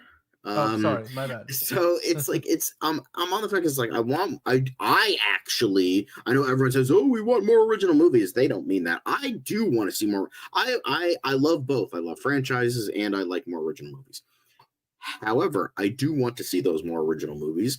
But like if we're looking at Pixar, all the original movies that have come out have not been good. Like have not been the last one that was like really good was Soul, like that, and that I think Elemental was pretty good. That was like more of like a sleeper hit. That's Turning Red was an Oscar-nominated movie. I mean, they've been, look. Here's the thing. I mean, all of them are Oscar under the nominated, radar because I feel like they weren't like for during the pandemic. They were throwing them straight on Disney Plus, which Bob Chapek did a lot of damage to the Pixar brand. And I feel like they've. I mean, obviously, I think Lightyear was definitely a miss. So I'm hoping that we, get back to Pixar just, and Pixar had a few people leave as part of this recent, shuffle. So I do hope that, this movie hopefully starts a new trend where they have box office success, but certainly the opening weekend coming in around 20 odd million domestically and 50 million worldwide. That's not the biggest start by far. In fact, I pulled up the numbers, John. Let's take a quick look at it, shall we? The Disney Pixar list for the greatest the highest premieres, the domestic box office. You look at the opening weekends. Let me organize it by opening weekend alone. The biggest opening weekend any Disney Pixar movie has ever had is The Incredibles 2, with 182.7 billion, just about, or million, not billion, $1 million. That's quite the number right there, almost the budget of the movie itself. Inside Out 2 just last year debuted at 154. Finding Dory, a sequel to Finding Nemo, came out 135 million. Toy Story 4, Toy Story 3, Inside Out. You look at all of these movies, there's 5 movies there that all came in at over $100 million opening weekends. Then even the fifth one is 90 million. And you have to go pretty gosh darn far down before you get to a movie that gets anywhere close to what, Elio is set to make. Because the last time a movie made somewhere in the 20s was 2023's Elemental, which was during still kind of the post-pandemic years, 29 million. And it was, I think, one of the first movies that they put out in theaters after the pandemic. So again, Onward had a similar issue with 2020, right? The peak of the pandemic, still made more money at the opening weekend. The first Toy Story made 29 million. This movie, Elio, is not going to make as much as Toy Story did at its opening weekend in 1995, the very first thing that Pixar did. Then the Toy Story 3D double feature premiered at 12 million. So very much so it's going to come in at, pretty much the lowest out of any modern Pixar movie, which is, again, maybe not the best reflection. But John, again, what for the 28 years later franchise, or just the 28 whatever later franchise, whether it's days, months, or, weeks, or 28 years later now, and then they have another movie coming out next year. Are you surprised to see that is set to premiere with 56 million plus? Do you think that's a good number for it? Because of course, Danny Boyle keeps saying they need this movie to do well so they can get funding for the final movie in the series. Do you think this is going to make enough money for them to basically be able to go to financiers and say, let's do another one? Oh, I think you're muted, John. Sorry, I blew my nose again. That's the biggest hope here of, finally getting there and getting this funding, because I want to see this vision completed, like in terms of so I want to see what Danny Boyle has cooked up. I know Nia DaCosta is doing the sequel. It would be really interesting to see Danny Boyle not come back for the third movie, like have it kind of like be like a Star Wars situation, with like the original films, with like each having a different director and each having like a different tone and vibe, rather than the Star Wars sequels where it's like we have the same guy for the beginning and the end. All right, that's not too bad, but like. And I mean, he is the creator of this along with Alex Garland. So as long as he's directing and writing, it should be good. Just, I don't know. I think if you're getting someone different for the sequel, for the Bone Temple, then I would say, yeah, I mean, Danny Boyle, if he wants to, like, he's kind of like a very, like, not really a franchise guy. I mean, 28 Days Later wasn't supposed to really be a franchise, but he's not like against like sequels, because he's coming back to 28 Years Later, 28 Years Later 3, whatever that's going to be called. He did T2 Train Spotting, so he's not against doing sequels and like kind of the idea of franchises, but they're all his own franchises. So I don't know if he would do that, but if he's open to it, I think he could definitely do something interesting. But he also said he would never do sci-fi again after Sunshine, so that's also a major thing right there. Yeah, I mean, I was trying to see if I can find out like how much the box office has been for 28 years franchise. Let's see if I can find it. I don't think these movies have ever made like huge bank, right? So I can't imagine that this movie needs to. I mean, it's probably already looking at the franchise best number. In fact, according to Screen Rant, they're projecting this number is going to be the highest of opening weekend for the franchise, and so it's certainly in a good spot versus what we were talking about, of course, what Pixar's Elio is going to do is going to be one of the worst numbers of the franchise. So if it gets off to the start that they're projecting here with 56 million worldwide or potentially more, which equals to just about 28 to 30 million domestic, that's a pretty good start. And coming in second behind How to Train Your Dragon. If the reviews are continuing to be great and the audiences love it, then maybe the movie will have legs. It will have a lot of competition, but I don't think there's many zombie apocalypse movies out right now. So maybe 28 Years Later can really hit that niche and do a good job there, because Danny Boyle is a great filmmaker. So yeah, it would be nice to see if he wants to do some DC stuff, but at least right now he's busy wrapping up this franchise. And How to Train Your Dragon projected to open up the box office again at the very top in a second weekend at around 40 million, and 28 Years Later coming in second, with Pixar's Elio coming in at third. Let us know in the comments down below, guys, what you think about those box office projections. Which of those movies are you going to go see? Are you going to see any of them? Or are you still, waiting to see Lilo and Stitch or Mission Impossible? Or are you just keeping your wallets close till, we get to July with all the big movies, or maybe even until F1 comes out in a couple of weeks' time? Let us know in the comments down below. We'd love to hear from you. Of course, now we have to get into what we always like to do, which is more news, but we just like to do that in a slightly more quicker fashion, and we like to call those the quick hits. So let me find that music right there. We've got the Bossa Nova elevator music ready to go, and let's dive into the quick hit, shall we? The very first quick hit that I want to get into with you, John, we got this little teaser that we're gonna get the trailer tomorrow, if depending on when you're watching today, on the 18th of June, we're getting the first trailer for The Boss's biopic, starring Jeremy Allen White in the titular role for the Bruce Springsteen movie. John, are you excited for this? Would you want to see and react to the trailer on tomorrow's show for this new movie coming from 20th Century Studios? Honestly, I'm intrigued now. I'm like, music biopics are usually like either really good or really one-dimensional drivel. So I think hang on.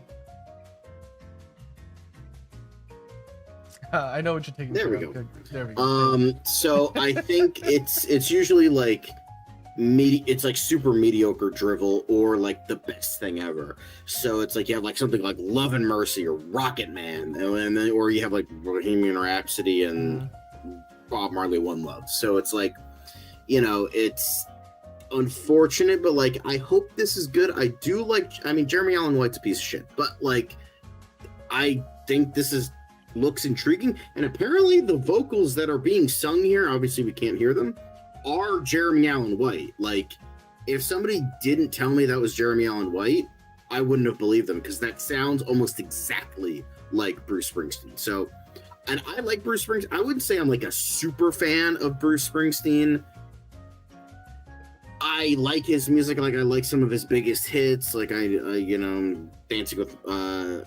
in the Dark, and Born in the USA, Glory Days, all that shit. Like I like those like bigger songs, but I'm not like, I don't get it. I'm not like that guy from Blinded by the Light who's gone to like 900 Bruce Springsteen concerts or anything like that. So yeah, I think I just think that I mean, look, I'm on the fence. I want this to be good, but I don't have like a huge like, oh my god, I have to see this. But if it's good, it's good. I'll go and watch it. But if it's not, then another shitty music biopics. Wow, crazy. By the way, John, I think the chat needs your attention again, but let's move on to the next quick hit, shall we? I just saw this today that RDJ, Robert Downey Jr. himself, he went on Good Morning America and he gave a bit of an endorsement to the new Ironheart show, saying, Miss Thorne, I couldn't be happier. Wait, quick thing. Love and Mercy, by the way.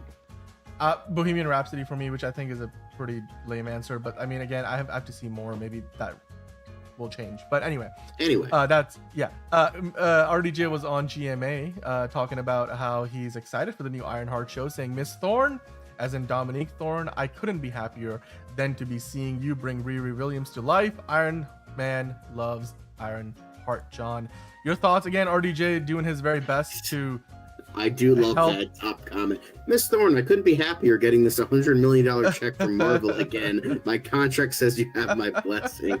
Yeah, I think that's kind of what it is. I mean, Pink Floyd, that would be awesome.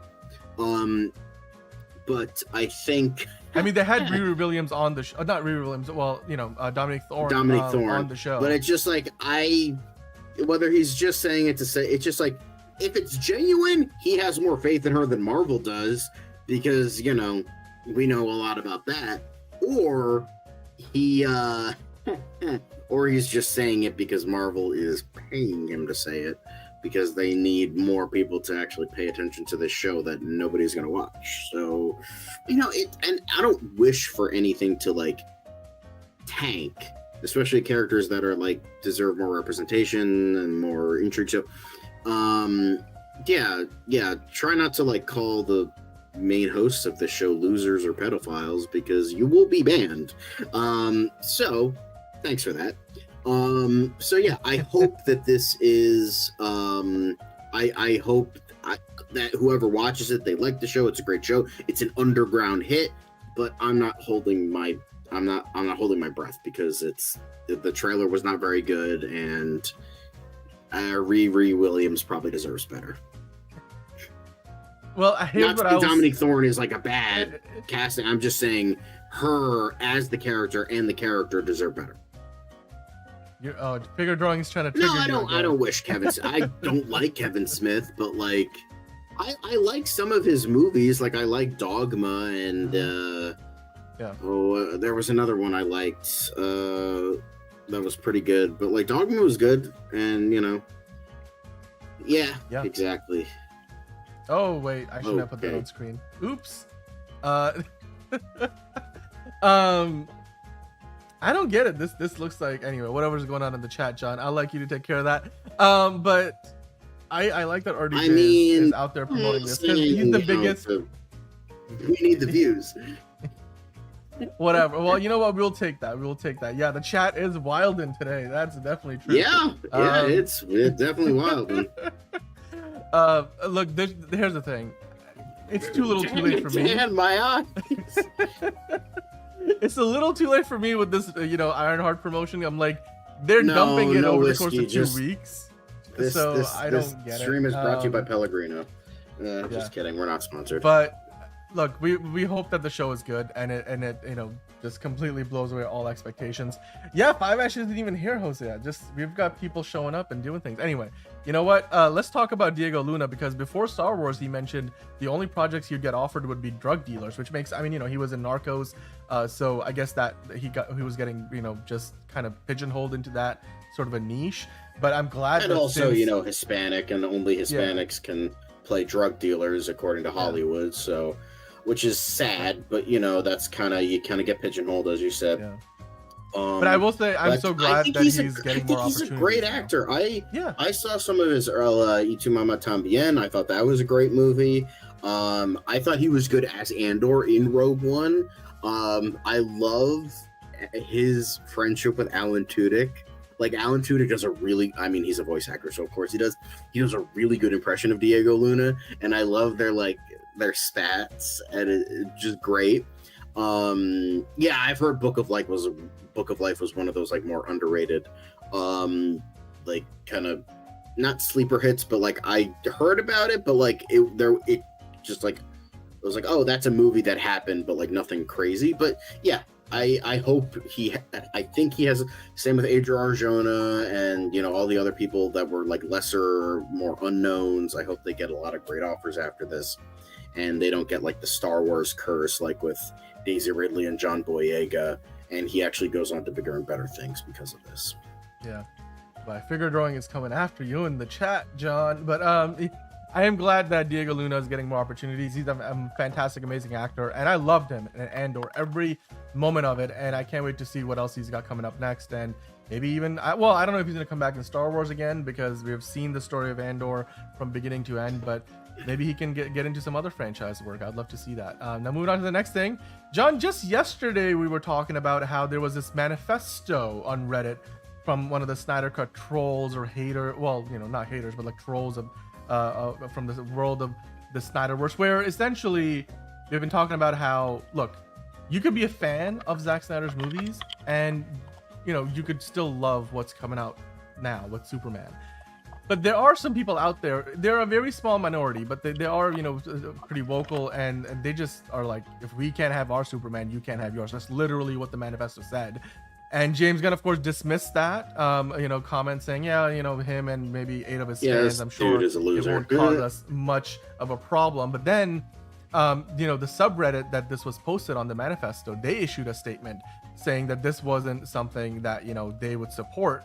And this was, I think, very interesting. So it's a locked thread, and the staff that manages the thread said, look, we never approved that post, and we do not endorse what it said.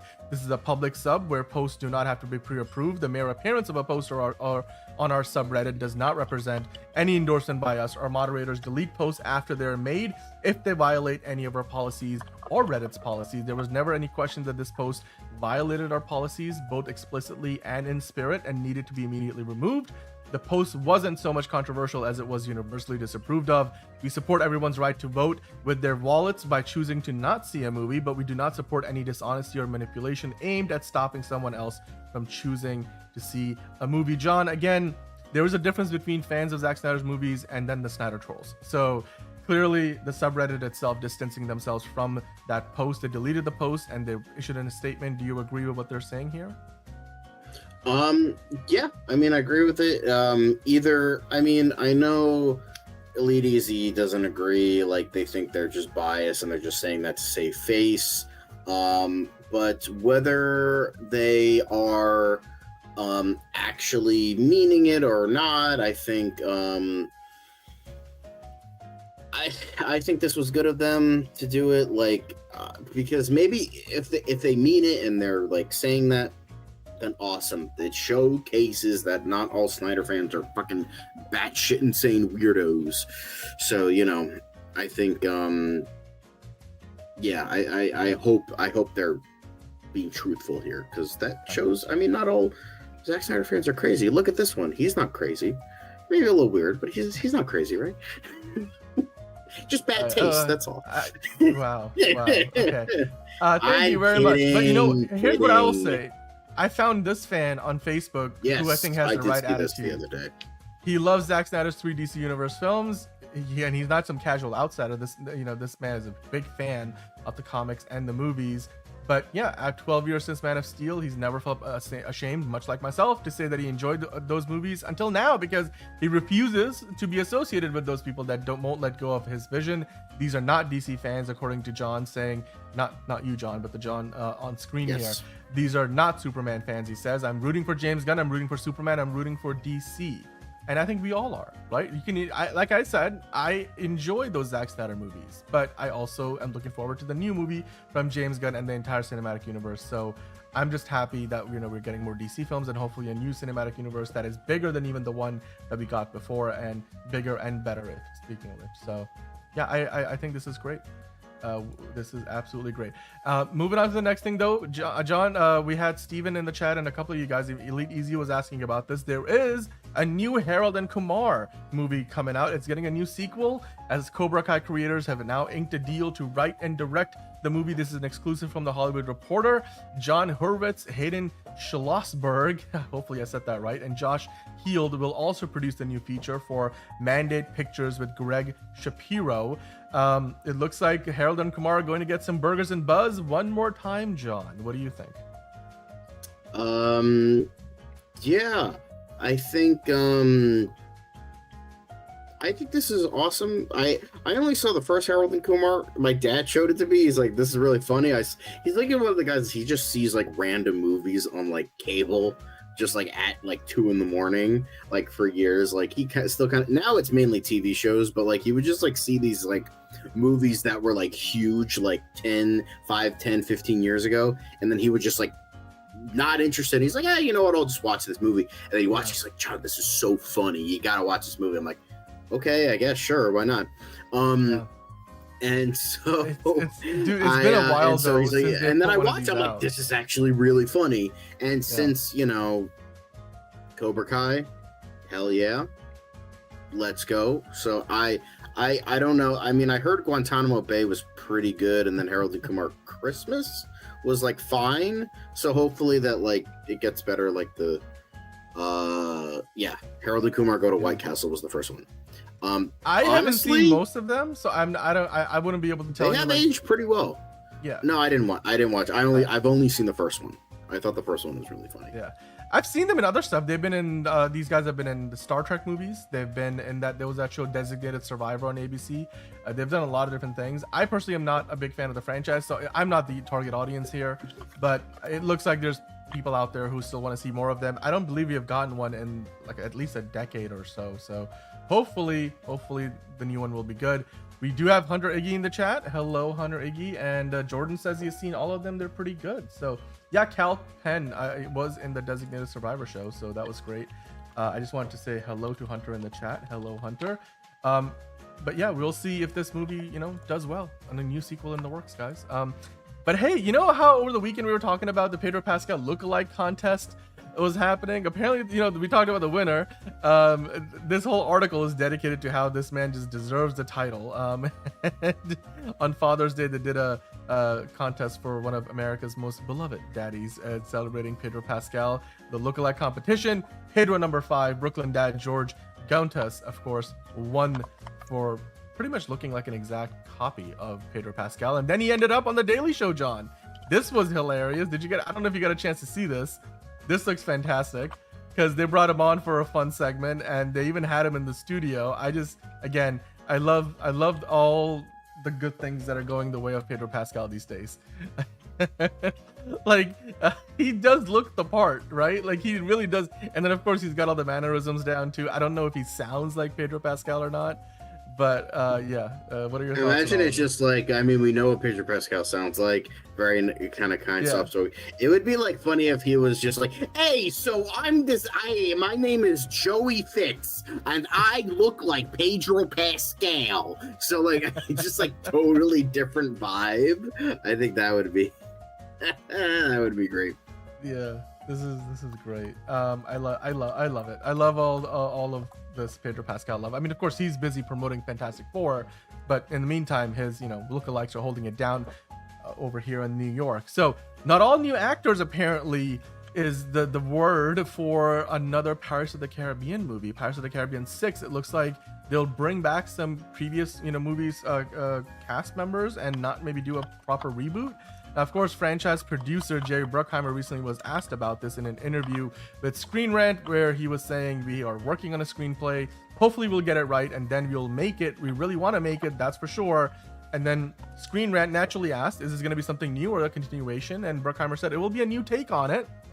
And then, the follow-up question was, will it have new actors? To which Jerry Bruckheimer said, well, not all new actors. We'll have some back. So what does that mean exactly? The Screen Rant person must have asked. And Bruckheimer responded with, I'm not going to tell you which ones. You'll have to guess. So, John, does that mean they're not actually rebooting this thing and they are just going to bring back some of the older cast members? Maybe Orlando Bloom it comes back. Maybe even Keira Knightley comes back. Who knows? But I don't think they're getting Johnny Depp back. That's the rumor. But what do you think about another Pirates movie that is kind of in the same continuity as the ones that came before it? I mean, I would hope that, Johnny Depp comes back. However, I can see why, because of, the whole controversy. But, I just, as long as it's not, because the reason that the first three worked was because it had all-encompassing. Once they got rid of Orlando Bloom and Jeffrey Rush and Keira Knightley, when it was just Jack Sparrow, it wasn't good. So, I mean, they also Stranger made him Tides, like a bumbling was, fool. I feel like Jack Sparrow was a much more interesting character in the early movies, and then it just became a physical comedy thing. Yeah, exactly. That famous deleted scene. Yeah. So I think, I would say just get get Jeffrey Rush back. I'm sure that dude's old. He's probably doesn't care anymore. It's yeah, sure, I get to come back as the fucking this insane dude. But I can't imagine the effects will look as good as 2007. But I mean, Stranger Tides I heard was okay. Dead Man Tell No Tales, I heard that was garbo. I haven't seen the Dead Man Tell No Tales. I've seen up to the fourth one. So I can't speak about because Orlando Bloom came back for that one. So I guess he's already been back in the franchise. But the original trilogy was fantastic. I grew up on these movies. These movies were so amazing. Nobody thought that a Pirates movie could, be as big of a franchise in, the 21st century. And here we were.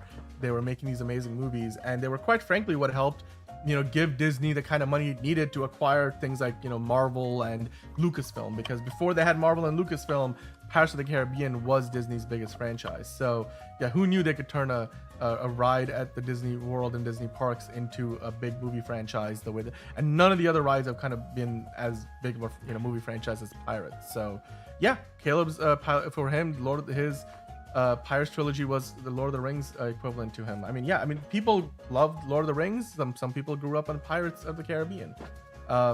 Calypso could come back. Yeah, I guess. Yeah.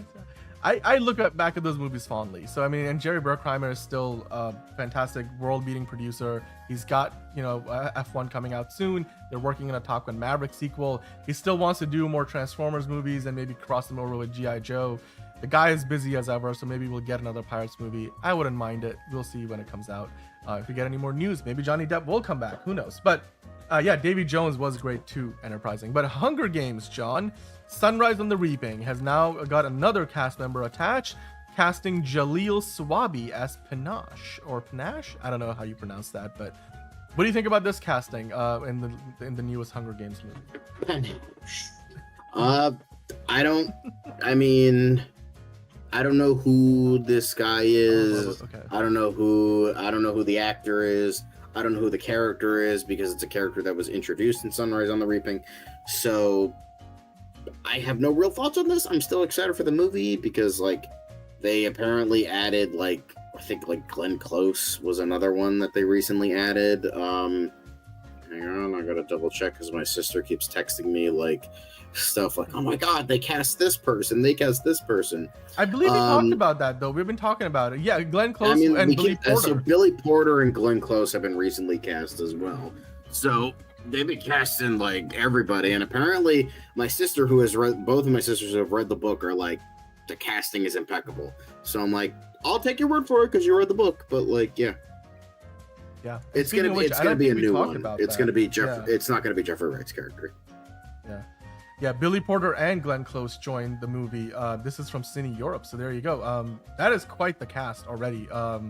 So Glenn Close will play Drusilla Sickle, the cruel escort to the District 12 tributes, while Porter is Magno Stift, her estranged husband and the tribute's uninspired designer. Okay, well, interesting stuff. I'm not the biggest fan of the franchise, but we'll see what it turns into. Land of the Lost is getting a reboot over at Netflix, John. Is this one that you'd be interested? Legendary television and producers Sid and Marty Krofft are behind the project, based on the 1970s kids series. Could work. I just know that the Will Ferrell movie was terrible. So, I mean, the thing is, Lost in literally the same exact thing happened to Lost in Space. It was the original campy series. A lot of people loved it for nostalgia reasons. It got a movie. It sucked. Netflix came in, gave it a show, and it made it real. And it was really good. I never watched the original Lost in Space. I never saw the movie. I just heard it was really bad. And then they did Lost, and I watched the Lost in Space show. That was fucking great. Very different, but still very good. But yeah, I heard the Land of the Lost original show. It's cheesy, but it's fun for the time. And then I heard the movie was hard. I mean, the trailers even back then looked horrible. So maybe Netflix can actually do, because Netflix once in a while they cook like one, I would say 1 out of 20 shows that they make are like amazing, are like fantastic, and then the other 19 are like dog shit that like they don't market and then make one season and then it gets canceled. Like you have Cobra Kai, you have Dark, you have like the original like Stranger Things, House of Cards, and Orange is the New Black, and then like some couple newer ones I've heard of. Like I heard Ragnarok was really good, and a couple other shows. But sometimes they win. Not a lot, but like sometimes. I mean, Cobra Kai, obviously, but that was picked up from YouTube, so you know. I hope it's good. Yeah, me too. So it would be interesting because again, not everything hits, but Netflix has a pretty good track record with, TV shows, not movies, but TV shows they do a pretty good job with. So hopefully they'll do a good job with this. Speaking of doing a good job, Captain Kirk. I apologize. Captain Kirk was last seen doing a good job in Star Trek Generations in the 90s, and his character has in canon been dead since then, but apparently Captain Kirk is coming back from the dead in the new Star Trek comic, The Last Starship. This is from Colin Kelly and Jackson Lansing, who both earned an Eisner nomination for writing a previous Trek comic. They're behind the new title from IDW Publishing. And guess what, John? This is not just Captain Kirk coming back, back in the day. He's coming back in the modern era of Star Trek. So ew. Gross. He's going to be taking part in the modern Starfleet future, and I'm sure that's going to lead to a bunch of, clashes on philosophies and stuff. But John, what are your thoughts about this? Captain Kirk coming back from the dead for a new comic book. Do you think this is going to end up in the movie? I love it when they combine words to make it look intelligible. That's great. Unintelligible. That's the word I meant. It's not the last starship. It's the last starship. Last starship. Last starship. Like. Ugh, I hate it when they do that. Anyway, could be good. I can't imagine it will be, but like, I'm not reading it, so good for them, I guess. Look, I for one already have enough Star Trek to watch as is. I don't know if I'm gonna pick this up, but if I do, I'd be interested in seeing again. This is very much the William Shatner version of Pike, or not Pike, but Kirk. Why am I saying Pike? I've got Strange New Worlds on the mind, but yeah, I mean, you could see there on the cover, this is definitely Captain Kirk from the good old days, William Shatner. So maybe he's involved in this somehow. Maybe obviously probably getting royalties, but we'll see if this is any good, and if we get any more news from it, we'll talk about it. Surely he can't do this in real life, so at least in the comics you get to continue that, and that is amazing because I do still love the original Star Trek. And with that, John, I believe we have come to the end of the quick hits. So guys, let us know in the comments down below whether you are watching because you love the show or whether you are just here to troll us. Which part of the news did you enjoy the most? Did you love the new reboots that we're getting from Land of the Lost, or potentially the sequel to Harold and Kumar? What about all the Pedro Pascal lookalike news that we got into? And of course, we also talked about Diego Luna getting more roles since Star Wars and Andor, and of course, we talked about even Ironheart getting an endorsement from Iron Man.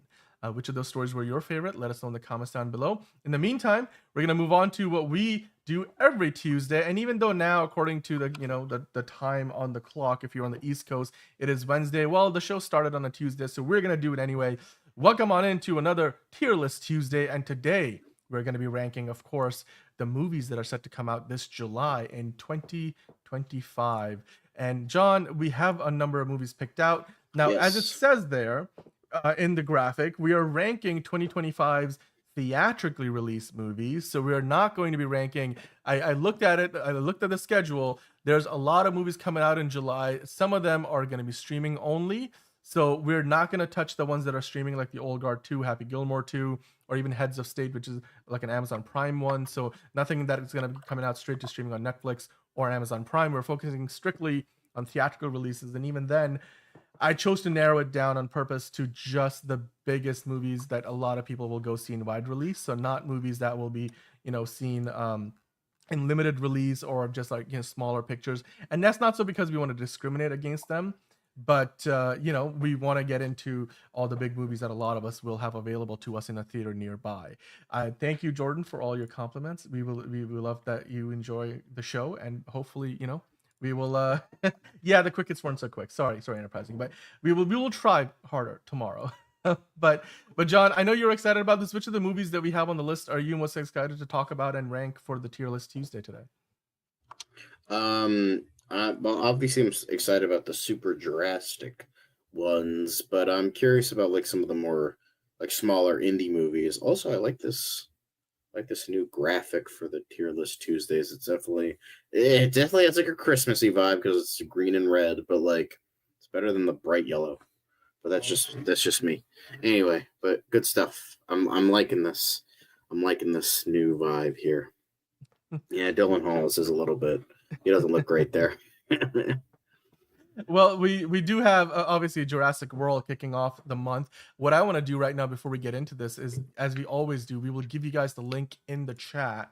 So the tier list is up. You guys can go, I gotta reload the page here, but it's up on tier list maker, I think. What is the website that we use? Yeah, tiermaker.com. So you guys can go vote there for yourself. So here's the link in the chat as I type away, and you guys can go give it a shot yourself. I'm going to pin it in the live chat. So if you are watching us live, or even if you're not watching us live and you do get to see the show within the next, 21 hours from now, then you will still have a chance to go vote on this yourself, because the tier list vote will be live, and then we'll get back to the results later on. So if you guys want to take part, you can go in and submit your votes. In the meantime, John and I will get into what we want to do here with the voting. Like I mentioned, John, the very first movie that we're going to talk about is Jurassic World, because that is the first movie that's going to come out in July, the first big movie that's going to come out in July. Some of you guys are already voting on this. So let's talk about Jurassic World Rebirth, John. Where would you put it on the tier list? It's part of the Super Jurassic month that we're going to have. It's the first big franchise film of the month. And of course, the previous three movies in the franchise have each made $1 billion. You bring in Scarlett Johansson, Mahershala Ali, and even to a lesser extent, you've got Jonathan Bailey in there, and of course Rupert Friend. So you've got quite the cast, and it looks like they're taking the story in some directions that maybe we haven't gone before, more of a horror vibe to it. There's a couple of scenes in there that were in the original book that we have yet to see in the live action movies until now. So it has a lot to offer. They had a premiere in London today, and they're promoting the heck out of this movie. What do you think it will be as far as quality is concerned? Because we don't have reviews yet. So where in the tier list would you rank this? Is it going to be an S, A, B, C, or maybe even a D? D. Look, D for dinosaur. Looks like shit. Okay. All right. All right, I'll go with that. I mean, we're kind of negotiating it between the two of us, but I'll let you have that one. D, I think. You know what? Ultimately, this movie has not shown me anything new that the franchise hasn't done before. They many times said, "Oh, we're getting back to our horror roots," and every time we see a T-Rex coming to save the day, every movie they have some new mutant dinosaur. It doesn't look like particularly groundbreaking, quite frankly, and honestly, it might surprise us, but so far we don't have any reviews to work with. So, yeah, I agree with you there. There you go. We got the OG, signage and everything. So all the throwbacks and nostalgia will be there as well. So, yeah. Jordan saying there are new Zelda movie news. If you don't, oh, you know what? We will bring that into tomorrow's show. I didn't know there was a new Legend of Zelda news, but good shout there. I will look for that and I'll bring that in for tomorrow's show when Liz is back. But in the meantime, John, the next movie up on the tier list is let's see what we got next. We're gonna go straight to Superman, because there's a couple other smaller movies that come out in between. Like I said, the Old Guard 2 we're not really going to talk about because it's a streaming movie on Netflix. We're just talking theatrically released, wide release movies, so not a limited release smaller film. But what do you think about Superman, John? I'm guessing you're going to put it S for Superman. It just works. Perfect. It just works, Like, I Care to don't explain know. Like, why? I do have a couple. I mean, I'm not like total. I mean, the movie could suck, and then I'm disappointed. But like, it has a couple things I'm not a huge fan of. But like, I'm willing to put those aside and see what James Gunn has to offer us. I like the overall vibe. I like a lot of things going on in this movie. Loving that bowl cut, loving this goodest boy, loving these robots. But yeah, I think looking goated. S for Everybody Superman. in the chat, Yeah, D straight for up dinosaur, S. S for Superman. F for fantastic. We don't even have an F. F for no, just kidding. We'll get there when we get there. But I think this looks great. Call me a simp. Call me a Gunn simp. But like, I think it looks good to me. It does. It looks amazing to me. I think that's a very fair ranking. All right, so the next one that we have on the list, I'm going in chronological order. So you have Eddington. That comes out on July 18th. There's actually a few movies coming out that weekend, few big ones. So Eddington being probably one of the biggest ones of the bunch. Well, maybe not for the family audience, but yeah, pretty creepy. Right. The trailers, Ari Aster, making us feel uncomfortable again. Hindsight is 2020, one of the log lines I've seen on the posters. John, what do you think about this one? Where would you place it on the tier list? I think personally, I would put it right in the middle. B, I'm very on the fence about this movie because I really, really hated Ari Aster's first movie. I thought his first movie, the first movie, I don't know what to think of. Like, I liked a lot of attributes. I hated a lot of attributes.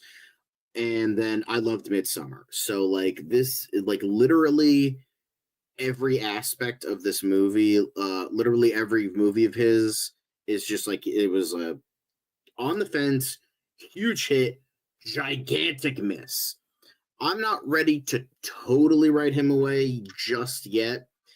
I was ready to just be like, well, before anything was like said about this movie, it was just like a synopsis, maybe at best. I was like, no, I'm not watching this shit. Fuck this shit. I don't care if Joaquin Phoenix is coming back. I don't care if, America's Sweetheart is starring in the movie.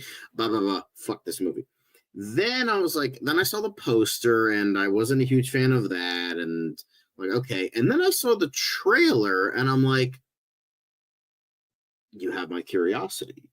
I do think it's a little bit soon to do a COVID-19 movie, especially that is like a huge focal point of the story, not just like, oh, it kind of takes place in the back. No, it's like a huge focal point of the movie. Like it's like, it's a huge like setting thing. It's just like, it's a very important part of the movie.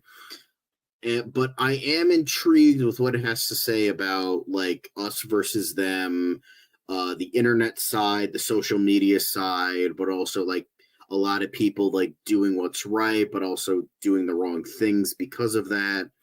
And it looks like a very shade of gray movie. Again, from the trailers, the movie could suck. So I have a lot of problems with it, but I do have, I'm intrigued with it. I will say that I am intrigued with it. I don't love every single aspect of it. I'm really on the fence, but I'm curious. I'm at the least bit very curious about this movie. So I will give it that. It's relevant because like that idea of us versus them, we haven't like moved out of that point just yet. Yeah. So it brings in a lot of those aspects. Again, I think I think they should have waited like 10 years to make this type of movie rather than 5 years. So, because the thing is, like, with how time has gone, like 2020 feels like a year ago at this point. Like, it still feels way too soon. So, it's definitely, as you said, it is relevant but risky, but still, I think it might be a little bit too risky. But obviously, we will see. So I'm really down the middle on this one. Yeah, I also look at the poster. It's got this like very Western vibe to it, but then you have a little drone flying. I do like the neo-Western vibe. Yeah, it's like I never thought I would see a Western. I mean, it's no Taylor Sheridan. He has that. With a drone. Yeah, it's yes. What was I gonna say? It's a Western poster with a drone in there. That kind of imagery. The two things I didn't think they would go. It's very interesting. Yeah, it is. All right, so the other movie that's coming out the same weekend, two of three, I should say, because we already rated Eddington, is I Know What You Did Last Summer. This is not a reboot. What do you call it, John? It's not a reboot. It's a bit of a sequel. It's a requel. Okay. So what do you think about I Know What You Did Last Summer? You've got a number of young actors. I mean, Madeline Klein seems to be like the guy from every him single in movie it, all the way on the right. Tyreek Withers. Yeah, I mean, so. Your thoughts on this movie? Does it look any good to you? They do have Freddie Prinze Jr. coming back, of course. D tier. I have not given a fraction of a fuck about this franchise at all. Even back then, it was a ripoff of Scream. This literally looks like a ripoff of Scream 5. So it's just continuing the rip-off-isms of Scream. When I heard about this movie, I could have given it a chance. That's C tier, so D tier. But like, I could have given it a chance if it was a re-adaptation of the book, because all that was announced was the name. I Know What You Did Last Summer. They didn't announce anything else in regards to this. I'm like, oh, if it's a re-adaptation of the book, then I'm all for it. But they're just doing a shitty requel. They're bringing back Jennifer Love Hewitt. They're bringing back Freddie Prinze Jr. Freddie Prinze Jr. is probably gonna die, and we're just getting the same old garbage over and over again from a franchise that nobody really cares about. But they're hopefully banking on nostalgia. In terms of the guy, go back one. In terms of the guy on the left, in terms of horror movies, I will see him because him looks amazing, but this looks like Garbo. So I hope that guy is good in Jordan Peele's new produced movie that is written and directed by Justin Tipping. I hope that's good. But outside of that, I care about that guy because I hope that guy's really good in him and has a career ahead of him. But this looks like absolute fucking garbage. Yeah. I mean, yeah, it can't be like, okay, the bar is in hell, my guy. Like, it's like, okay, like, yeah, he's good looking. But I mean, well, Halloween 2018 was great. That was like the second best movie of the franchise. Kills and Ends are less said about those, the better. But I will say, yeah, this looks garbo. Like, I have no interest whatsoever. Yeah, well, the next one that we've got on the horizon here is, let's see, we've got Smurfs, the Smurfs musical. Rihanna as Smurfette. D, F. Honestly, if we had F, I would put it in F. I would say add F so we could put Smurfs in it. Like, fuck Smurfs. Like, I feel bad for this franchise because, like, it's a cute little franchise.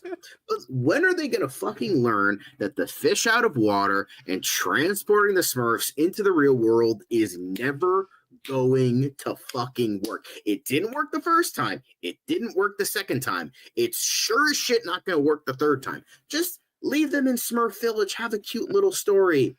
Like, I will say the animation, like, on the Smurfs looks like looks better than the fucking 2011 movie. Spider-Verse influenced, the Spider-Verse influence. Does that make this movie good? No. Like, Katy Perry was the original Smurfette. Now they're doing Rihanna. Cool, great, awesome. You know, James Corden in, like, it's just like, I watched this trailer and I could feel the brain cells leaving my head. I remember when I went to go see this in a theater with Mission Impossible, because like I watched like the first 10 seconds of I think we were doing it for the show. Like, hey John, can you watch this trailer? Okay, I'll watch it. I got 5 seconds in and I'm like, I want to put a fucking gun in my mouth. And then when I had to watch it for Mission Impossible or one of the other movies I saw, I'm like, I want to jump off a fucking bridge right now. Like next time if I see the trailer, I'm walking out. I will walk out of the theater if I see this trailer again in a movie theater, because I can't watch it. It's like, this is the type of garbage that should not be made anymore, and kids should not be shown it. This is a fucking war crime. Like, kids movies should have standards. This is lower than low. This is at the bottom. This is hell. This is worse than hell. This is, if you can get worse than hell, it's this movie. So fuck this movie and fuck the asshole parents that are going to take their kids to see this movie, and fuck the people who made it. And fuck the people that for some reason hate Smurfs because they can never make, like, I'm not going to act like Smurfs is like this amazing franchise or anything, but they're like cute, cuddly little guys. And, you know, they had that original, you know, show and books back in like the 50s and 60s and all that. But like, this just looks horrible. Like, it looks like the worst thing ever. And it's saddening. It's not even like anger inducing. It's just sad to see that like garbage like this can still be made for kids. Like, this makes Illumination look like the Disney Renaissance. Like, that is how bad this makes every Minion movie look like a fucking masterpiece. Like, that's how bad it looks. All right. Well, we placed it at the bottom tier. I got you. It's terrible. I totally get it. I do. It's one of 3 movies coming out that weekend, which is apparently a pretty mediocre weekend because the best that weekend could do was a B. But the next one that we have, of course, the following weekend after that, 2 weeks following Superman coming out, is the Fantastic Four First Step. So we finally get to this movie, a Marvel Studios iteration of Fantastic Four. We got the new Silver Surfer in there, of course. We've talked about this in detail, the new character designs.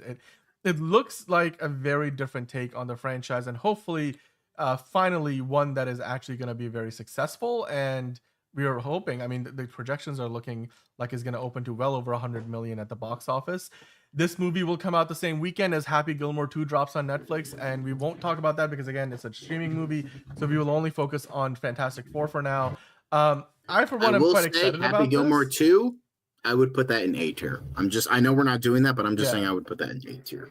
But, I mean, John, you look at the promotion for this, Marvel is certainly, putting them out there as much as they can. I mean, Vanessa Kirby is actually pregnant in real life, whereas she plays pregnant she Sue planned Storm in it. the movie. Marvel planned it. They did it. Just kidding.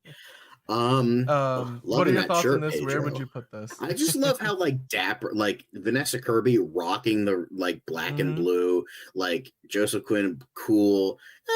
Abed Moss Bachrach has that like dad energy, and then Pedro just like threw something on and just didn't care. Honestly, based, respected. In terms of Fantastic Four, I'm really on the fence between A and B. Like, I really want it to be good. I think the Fantastic Four deserves a good movie, especially after how allegedly terrible the last one was. I never saw it.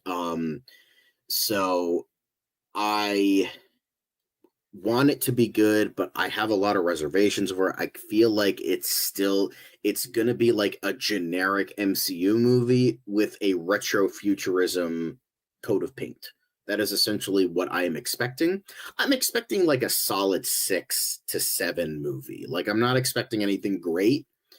If I were to say myself, I would probably put it in B tier.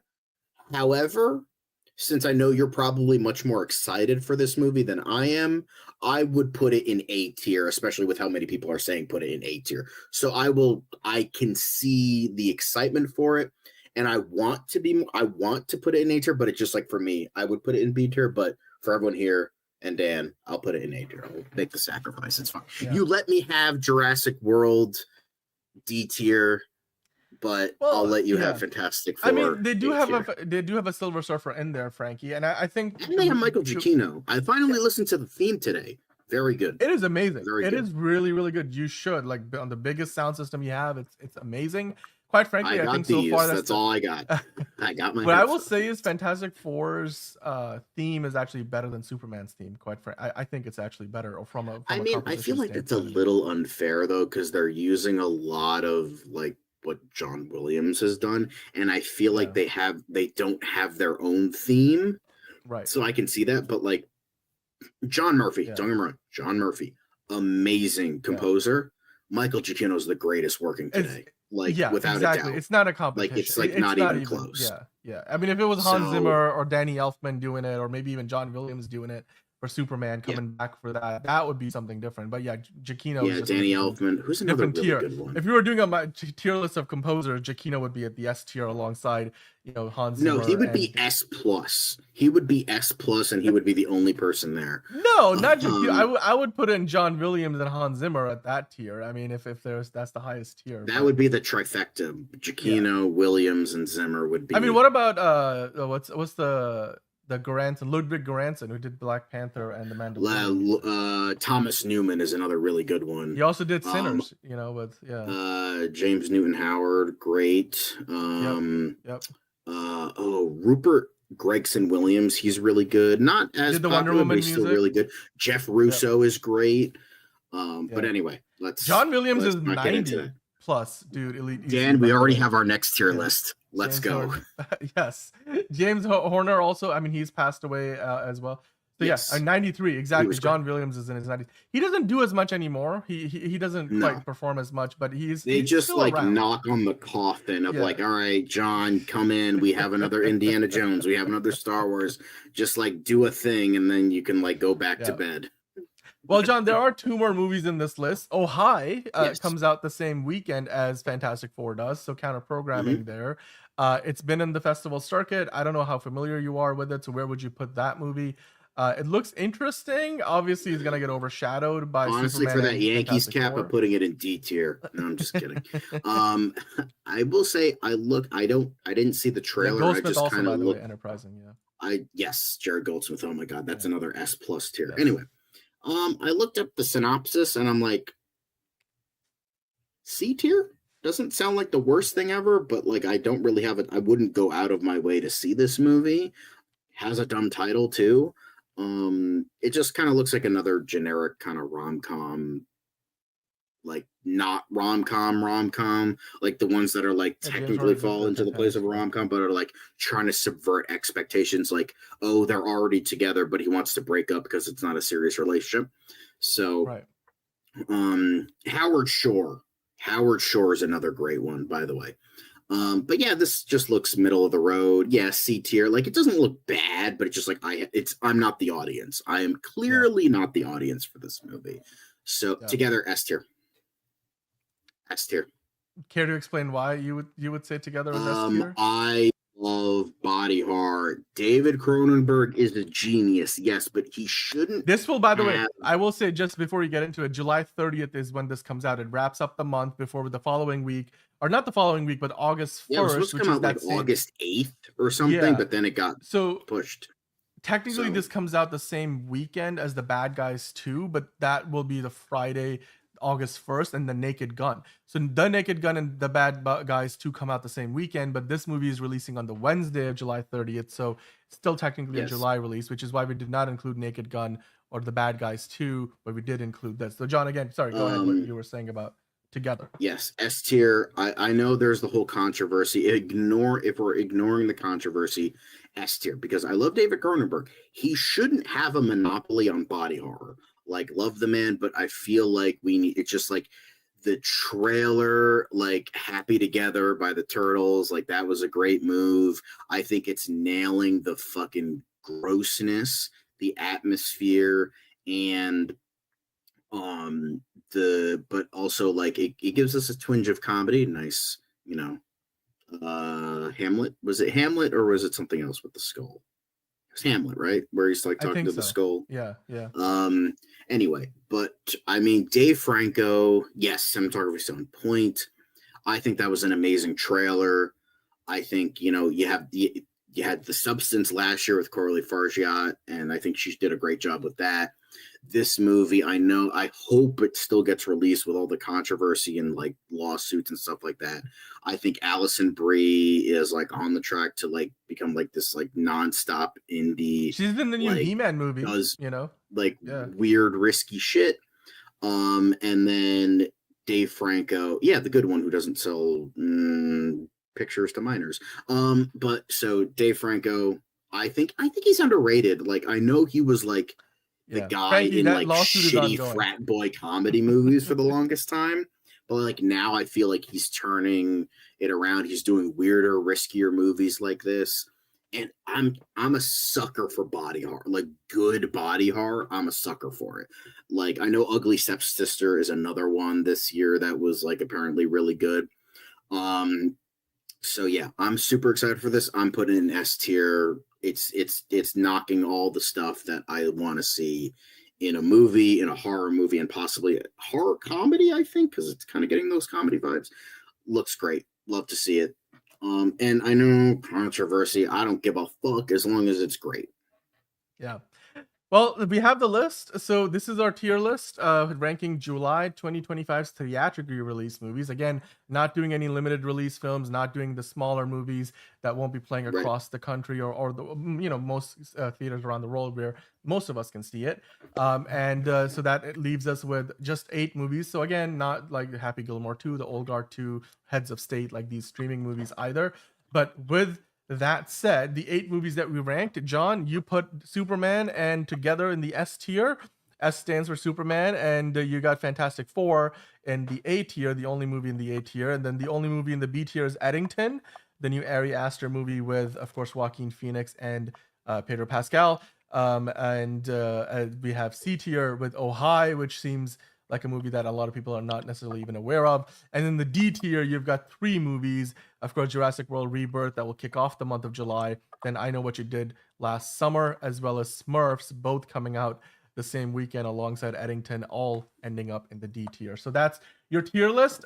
We already see a number of you guys have been voting on this. So it looks like this is our list. Whereas when we look at the most votes, pretty similar across the board, John. Everybody kind of agreeing with you for the most part. But when you average things out, that's when Together kind of moves into the B list. Oh Hi and Jurassic World kind of comes up from D to C list. So still most people voting in a similar range.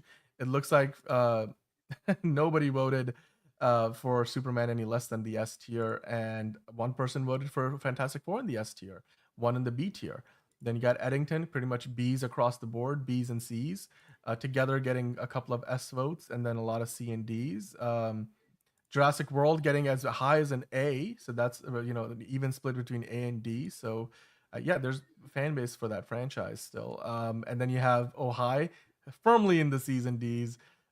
Nobody voted for I Know What You Did Last Summer any higher than a D. Based audience, guys. Nobody voted for Smurfs any higher than a D. Look, Frankie telling us in the chat, and Enterprising telling us in the chat that Jurassic World was an A for them. So yeah, exactly. That movie will make money. This does look like a bit of a report card there. So yeah, in terms of the most votes, this is where the ranking comes out. I mean, if you're watching live, this is still up, this public tier list that you can vote on for the next 20 hours and some change from when we're doing the show live. The tier list link is in the chat and it's pinned to the live chat, so you guys can go and vote for that. Let us know which movie you would like to see at the very top of the list. Superman seems to be, one of the unanimous picks for the S tier. So guys, that is your tier list Tuesday for this week, with ranking of 2025, the month of July, wide release theatrical movies. Of course, that is a lot of qualifications in there, but basically it comes down to 8 of them, including, of course, all 3 in the graphic there, Super Jurassic. And it looks like there was a lot of agreement there, a lot of agreement between you guys watching live as well as John and I. So I'm looking forward to it. I'm looking forward to all of these movies. We'll see which one makes the most money. Let us know in the comments down below. Which of these did you guys enjoy the most, or are looking forward to watching the most? And the marketing certainly has been on point for Superman. Fantastic Four doing a good job, and Jurassic World will kick off the month. But Together bookending it on the other end, on the other side, before we get into the month of August with movies like The Naked Gun and The Bad Guys 2 coming out later in the year. So let us know what you thought about this tier list, and where would you like for us to go next? Should we do a tier list of the greatest music or film composers of all time? Maybe you can do that with Hans Zimmer. You've got, of course, John Williams, Michael Giacchino. Let us know what the next tier list should be, and we'll get into doing that next week. But until then, guys, we have to switch focus now. Finally getting into the main event of the evening, as we always do. So let's dive into that, shall we? I know that's what you guys are here for. You're here for DC, so we're gonna talk DC. So let's dive into that, shall we? Let's get into DCU Daily. So welcome on in to another episode of DCU Daily. Today we have to talk about a lot of Superman. As always, we have some James Gunn question and answers that Q&A that he does on social media, going in and responding to people's comments, as well as the new Clayface for the new cinematic universe that James Gunn is putting together. John, of all of those stories, which are the ones are you most excited to talk about today? Oh, I think I'm definitely excited to talk about the Clayface casting. It brings in some that a little bit in there, so it's like that's a little bit exciting. So, and I'm interested to talk about the CineEurope stuff as well. So, yeah, hit the like, guys. Thanks, Enterprising. We appreciate you. Well, the very first thing that I wanted to get into was something not Superman related, but rather Batman related, John, because we have George Clooney recently in an interview with ET Now. He said that, hey, his son has become a huge Batman fan of late. And this is a quote from George Clooney himself saying, I said to him, his son, I was Batman. And he was like, not really. And I was like, you have no idea how right you are. Of course, the DCEU famously came to an end with, John, as you remember, the George Clooney iteration of Batman, famously coming back in The Flash. And that's what you see there in the image on the left. On the right, you see the Bat Nipples, the Batman and Robin movie, the only movie in which George Clooney played Batman. What do you think about him saying that, yeah, you know what, he wasn't really Batman ever? Not really. Yeah, exactly. I was literally just going to say, Elite Easy. Essentially, considering that George Clooney is essentially the closest we will ever get to an actual Bruce Wayne in terms of demeanor and status, he played Bruce Wayne perfectly. He's the best Bruce Wayne because it's just George Clooney playing himself. So, hey, freeze, I'm Batman. Like, it's just like, yeah, he was not very good as Batman, but it proved he could be a leading man, and he kind of just...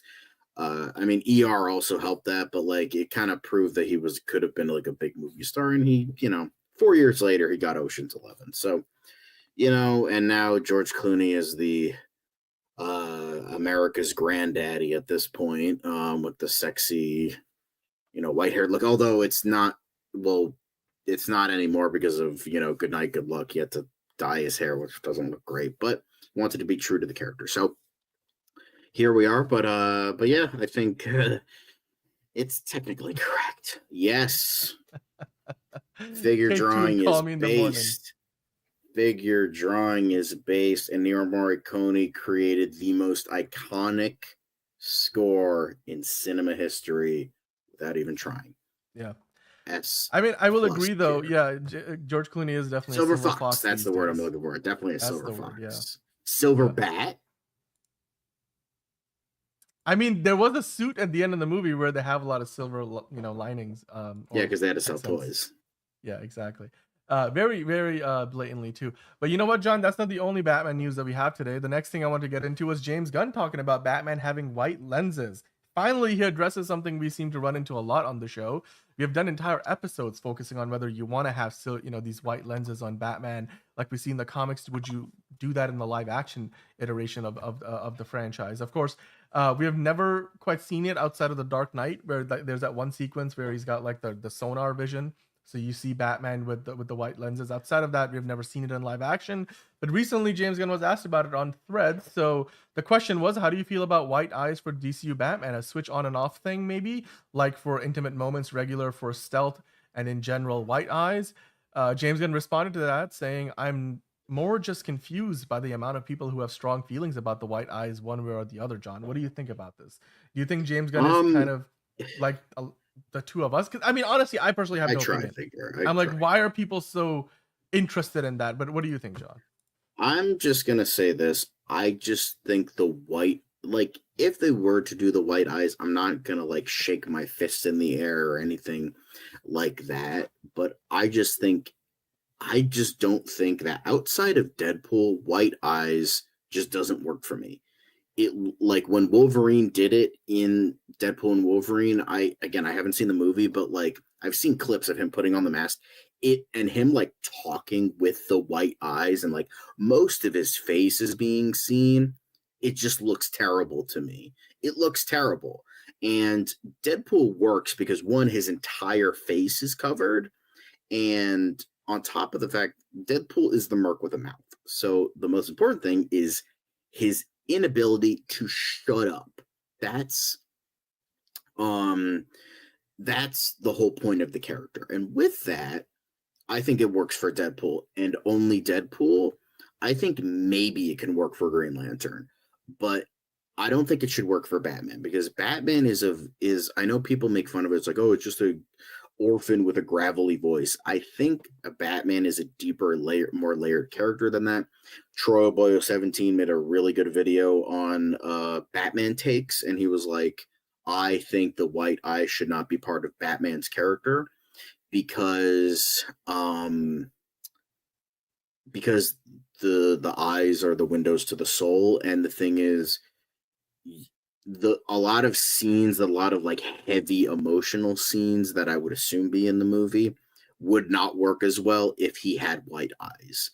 And like covering those up, especially when most of your face is covered, I just feel like wouldn't work.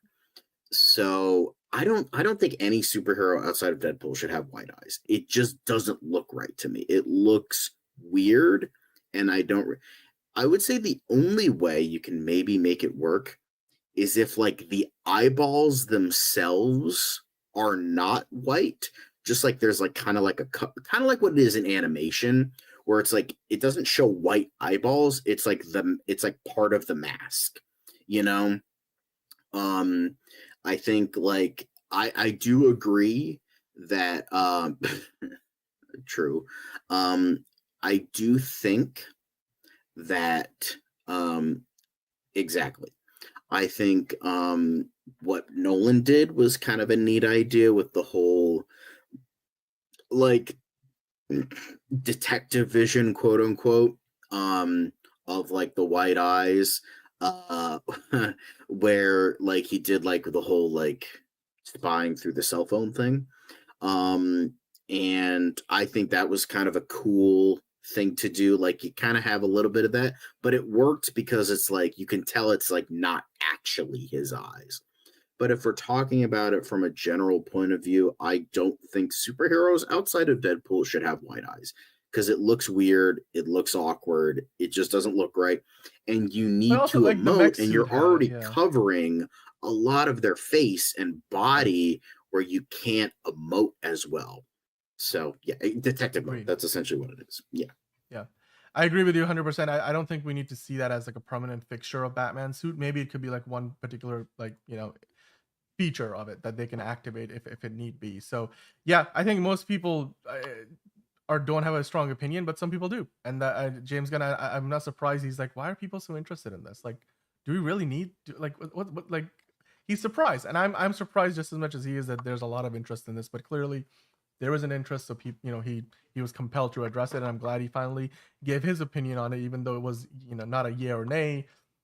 I'm guessing that since he wants to do a more grounded Batman, like we found out recently, and not something campy, we're probably not going to see the white eyes, which I agree with personally. It doesn't make a lot of sense. I think, yeah, you need that for emoting, like, and the Batman can be brooding. Exactly. Like seeing eyes are intimidating, the white eyes are not. Like in a comedic character like Deadpool, it works. In a character like Spider-Man, where it's basically a part of his costume, that's okay. Not for Batman though.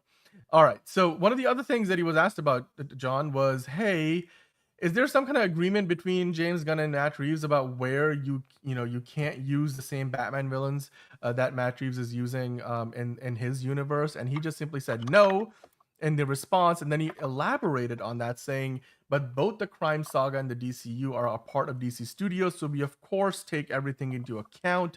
But there is no diehard rule, meaning that we might see the same villains across both cinematic universes. Maybe there will be a Penguin in the new DCU, or maybe there will be a Joker across both the Epic Crime Saga and the DCU." John, what do you think about this? Do you think this is fair? That they don't need to, kind of like people talk about how with the Sony and Marvel deal, if there's a villain that Sony is using, it's most likely not going to end up, in the MCU and vice versa. I would say a sort of a respectability thing. Like there's no it's not like what was assumed for Spider-Man for years. I do agree with that, but I don't think there should be like a diehard rule. Like maybe like in the DCU, it's a smaller character, but in the Bex, it's a bigger character. So I think personally, I just think it should be a respectability thing that like, just because it's like we're already seeing like so much of the Penguin. Let's not have the DCU Penguin. Like maybe he's a smaller character. He only shows up for a little bit. Just don't have Joker at fucking all. That's all I'm saying. Like I don't think Joker should be used at all. So that's my opinion. He's just overused. I mean, they already have the Joker. Like a man can dream, Saga. right? Enterprising, a man can dream. But I do believe that it should be like a respectability thing. Like, okay, if you're using this, I won't use him in a major role. Like the Penguin feels like he has a major role throughout the Bex. And I think James Gunn should maybe avoid that. Maybe he's just a smaller character. Maybe he's like the mayor or something. He's the mayor of Gotham. And they'll just do that. And he's supposed to be like a background character. But then I think, but like just try to stick with characters like that haven't been used a lot or were terrible in previous movies. Like Poison Ivy, like Mr. Freeze. Maybe Two-Face, because Aaron Eckhart, while great, was barely in Dark Knight. So I would say focus on villains that were either done poorly or not used at all. Like honestly, Dollmaker could be really cool. I know he's a much newer villain, but I think he would be awesome. Maybe have like a sillier villain like the Electrocutioner. That could be kind of funny, but like I don't know, just like have I think I don't know, Professor Pig I just think would be kind of lame and just kind of reiterating old ground that like the Riddler did in the Batman, I mean, I agree with that, but the thing is, Ra's al Ghul was already really well done, even though there was whitewashing in Batman Begins. So Mad Hatter would be great. Mad Hatter, Calendar Man. The only reason Calendar Man is good is because they reinvented him for Long Halloween. But like outside of that, Calendar Man kind of blows as a character. Hush maybe, but only because the only thing was good with him was like Heart of Hush. But I think maybe have Catwoman more of a straight up villain. That could be interesting. Kind of like what it was in Batman Returns. But again, just try to just do characters that were not done before. Like honestly, Man-Bat would be fucking phenomenal. Mad Hatter would be great. Hugo Strange, played by Giancarlo Esposito, would be great. Mr. Freeze would be great. I think a lot of these characters. Clocking is more of a Green Arrow villain. I know, but like the reason that Calendar Man worked because he was like kind of like a Hannibal Lecter kind of role. That's what made him work. So I don't think Court of Owls, I feel like that should be like a two-parter. That should be like a two-part movie. And like it should be Court of Owls Part 1, Court of Owls Part 2, because Court of Owls is huge and they need to, because the thing is, the great thing about Man-Bat, he's such like a the great thing about Man-Bat is like he's this simple villain. He's a guy that can transform into a bat, but you could do a really good, interesting Jekyll and Hyde thing with that. Like obviously Jekyll and Hyde, that's a great like undercurrent of any kind of character of like the duality of man.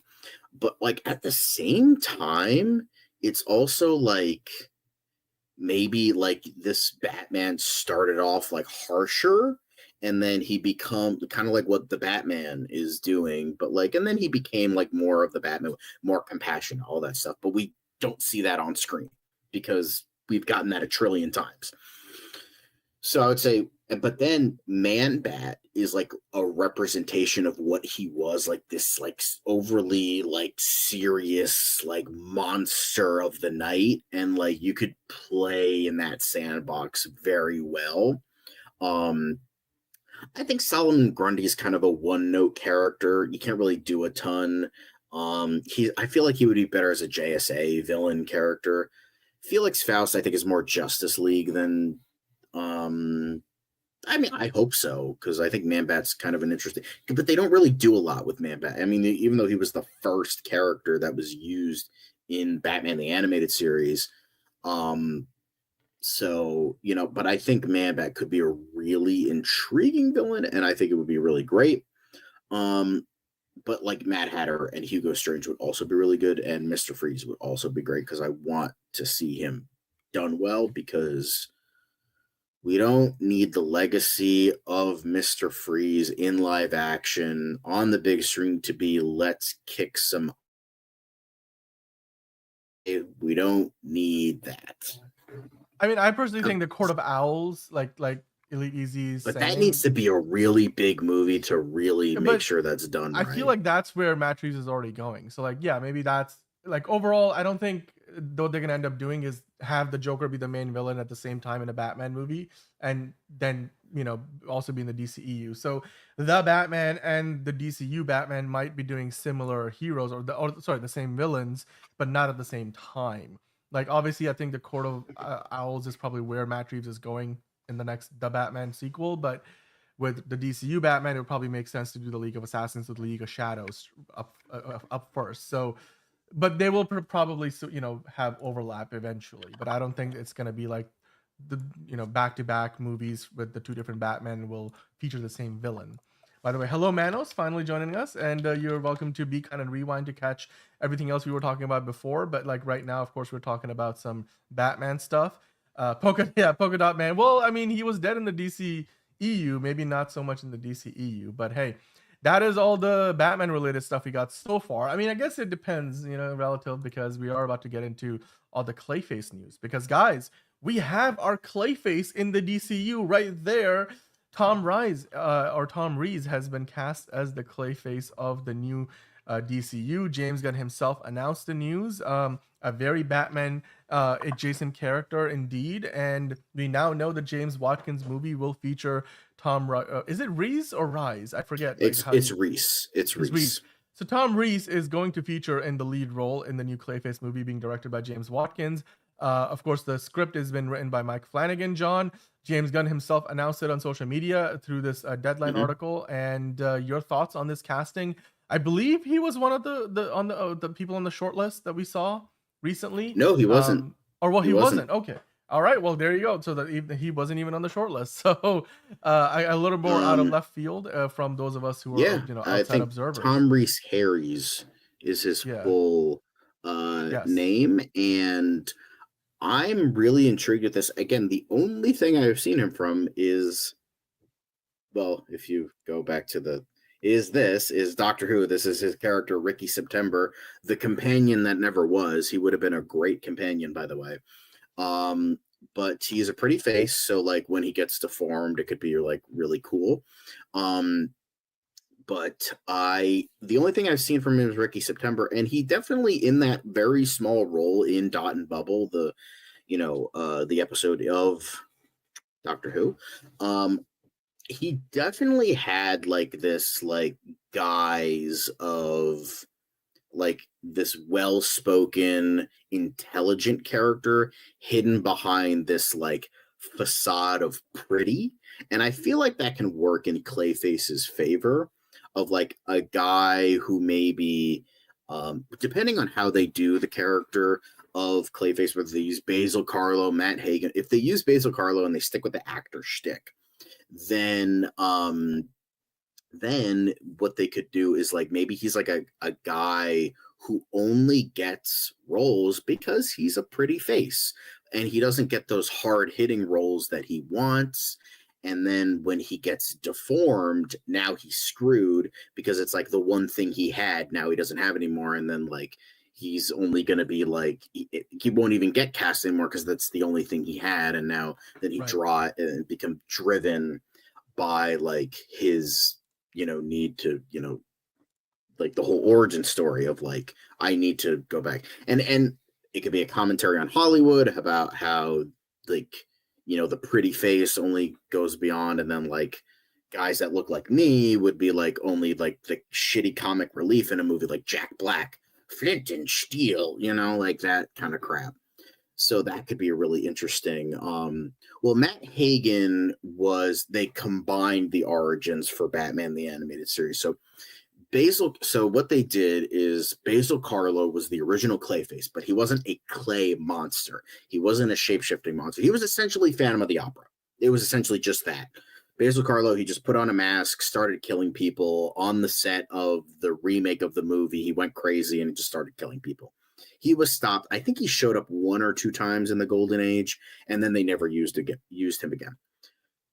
Exactly. That was the rumor that it was essentially going to be the substance for guys. Also, hello, Mert. I believe you're new. Hello there. So I think so then I think it was in the 50s or the 60s. I want to say the 60s. Matt Hagen was a treasure hunter. He was essentially kind of like an Indiana Jones kind of guy who finds this like pool in like the Amazon, and he falls in and he gets the shape-shifting clay powers. And then there was like 5 other clay faces after that. Then what they did is for the animated series, they essentially took the idea of an actor, the actor part, and then they took the name Matt Hagen and his powers of being a shape-shifting monster, clay monster, and combined them. So Matt Hagen was no longer a treasure hunter, but he was still a shape-shifting monster, and he was now an actor like Basil Karlo. So that was like essentially combining those aspects and creating something fresh and new. And then the third Clayface was Preston Payne, who had like this exoskeleton and he had like acidic clay skin. Lady Clay, who formed the Mud Pack. And then I think after that, Basil Karlo got clay powers. I think he got him in the Bronze Age. And then there was, I think 3 or 4 more clay faces after that. And James Gunn has hinted that we will probably have multiple clay faces in the DCU, like, right? So yeah, I mean, they already kind of remember in Creature Commandos. They already said that that's not the same Clayface, so I would imagine that like. And we will get into that in a second because James Gunn did mention something about it recently. But before we do, there was the whole idea of like the Alan Tudyk Clayface in Creature Commandos is not going to be the same as this guy. So we already had that. Yeah, we will talk about that in a moment because James Gunn did address it recently. But also the big question that was going around recently, and we've talked about it multiple times, the idea that they had brought in somebody to kind of like be a script doctor or almost do a bit of a rewrite on Mike Flanagan's script. And we were wondering, because the rumor was from one of the insider of like scoopers out there, that it might be a page 1 rewrite, which would essentially rewrite the whole script. So Hosea asked this earlier, is this still the Mike Flanagan script? Manos Time just asked that, while he loves the news, is it still Mike Flanagan's script? Well, recently James Gunn was asked about that on social media, like how much of Mike Flanagan's story are you still planning on keeping? He only asked because I'm an unapologetic Flana fan, and that man is a genius. I think, John, you agree with that sentiment. So James Gunn, basically responded with it's all Mike's story. That's why we were making this movie, because we loved it. Any changes as the shooting script is finalized are minor. I'm a Flana fan myself, says James Gunn. John, so that is good news. What are your thoughts on this? It looks like there is a God, and his name is James Gunn. No, I'm just kidding. But thank the Lord Almighty that this isn't the case. It's just Jeff Snyder being a fucking asshole and wanting to ruin DC because he didn't get invited to one screening, because Jeff Snyder sucks. So, thank God we are getting Mike's story, and That's awesome, Caleb. That's oh, great. Of course he was. Of course he was. But it's like, but the thing is, Mike Flanagan said like, oh, there's a rewrite. So maybe I would say, because Flanagan was asked this when he was doing press for Life of Chuck. I'm willing to say, guess he just heard the BS rumors that like it was a page one rewrite, and he's like, I just hope they keep my story, which he said was Feet of Clay, which is the story from Batman the Animated Series.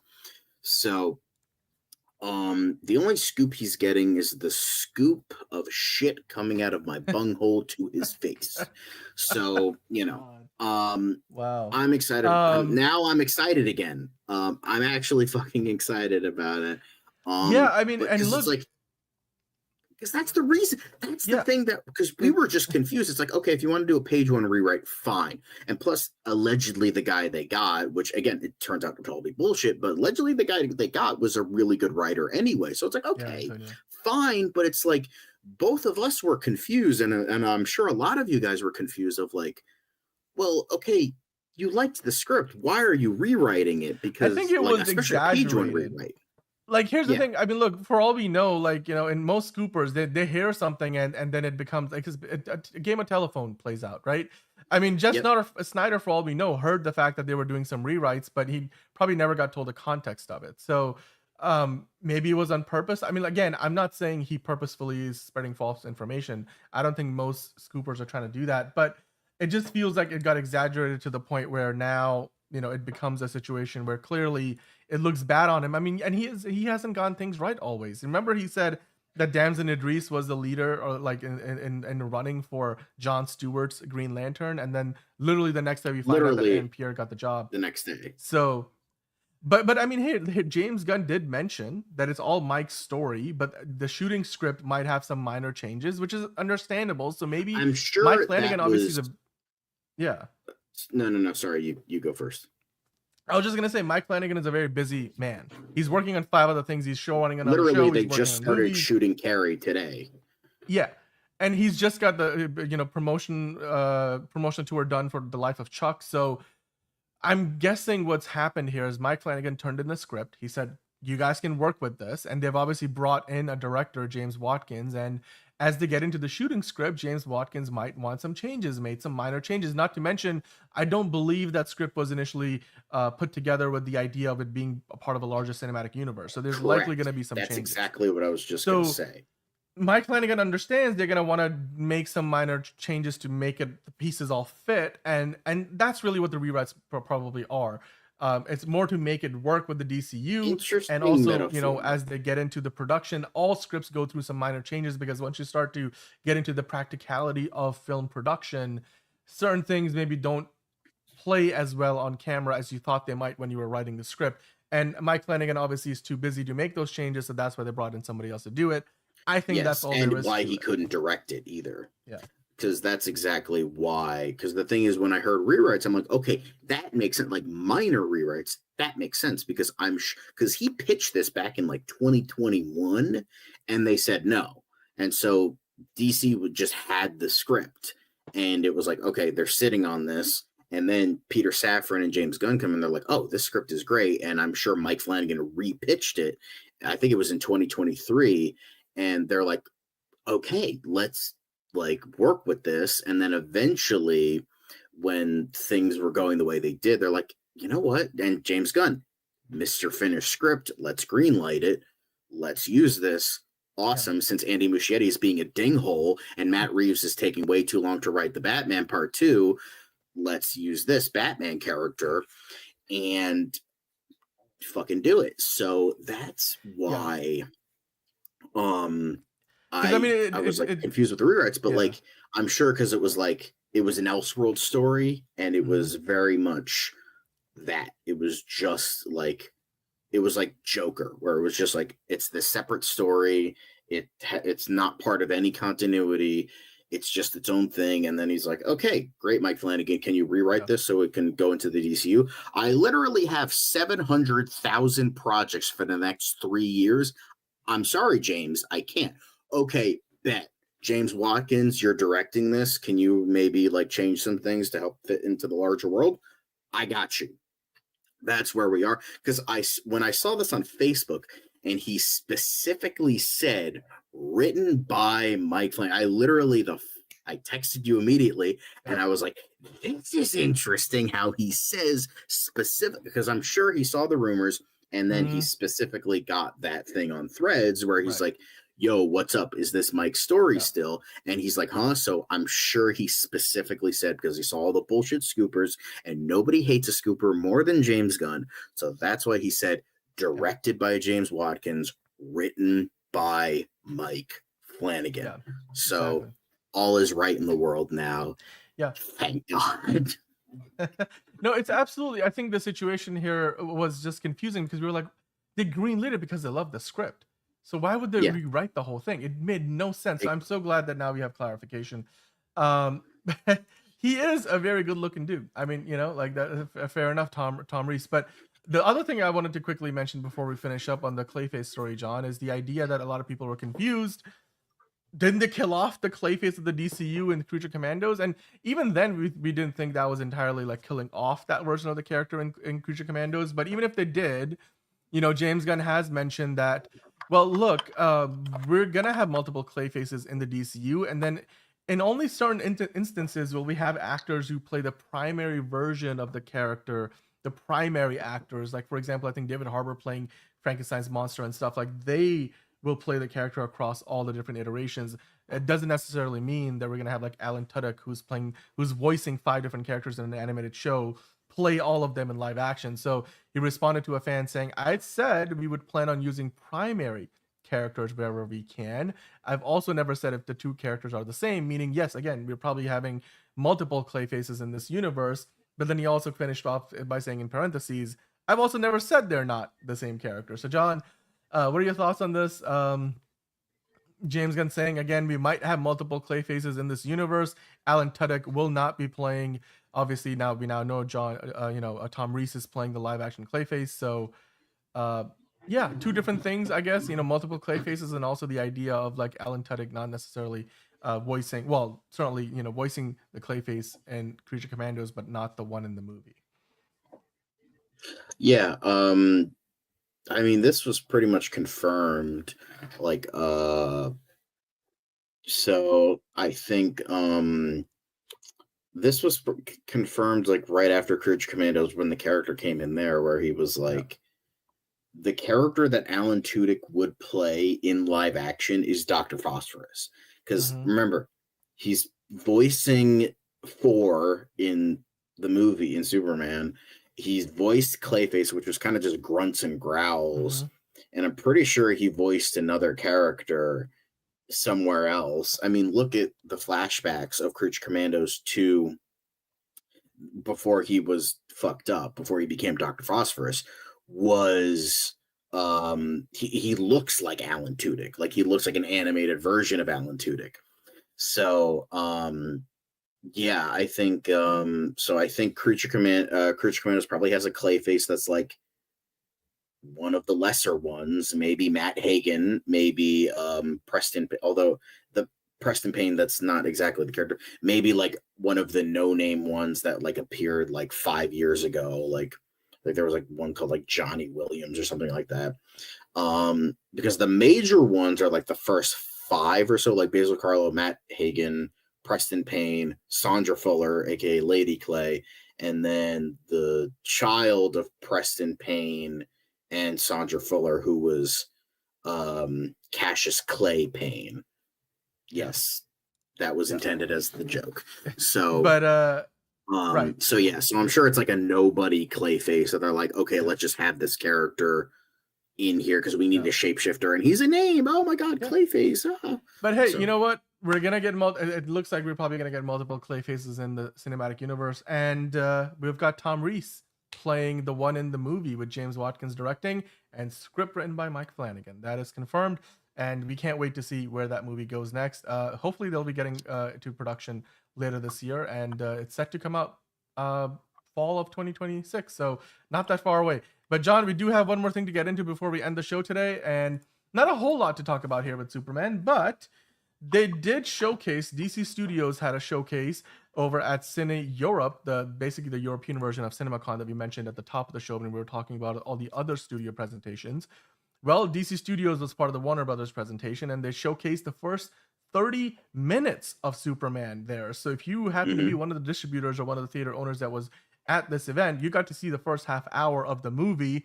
Now, we don't really have, as of right now, when we're doing the show, any description of what that was. Obviously, they're probably trying not to put the spoilers out into the world, but I'm guessing a lot of what we've seen in the trailers is what is in the first 30 minutes. So it's not a lot of surprises based on all the promotional work that we already have, whether it's the trailers, the ad spots, the posters. We've already seen a lot of that.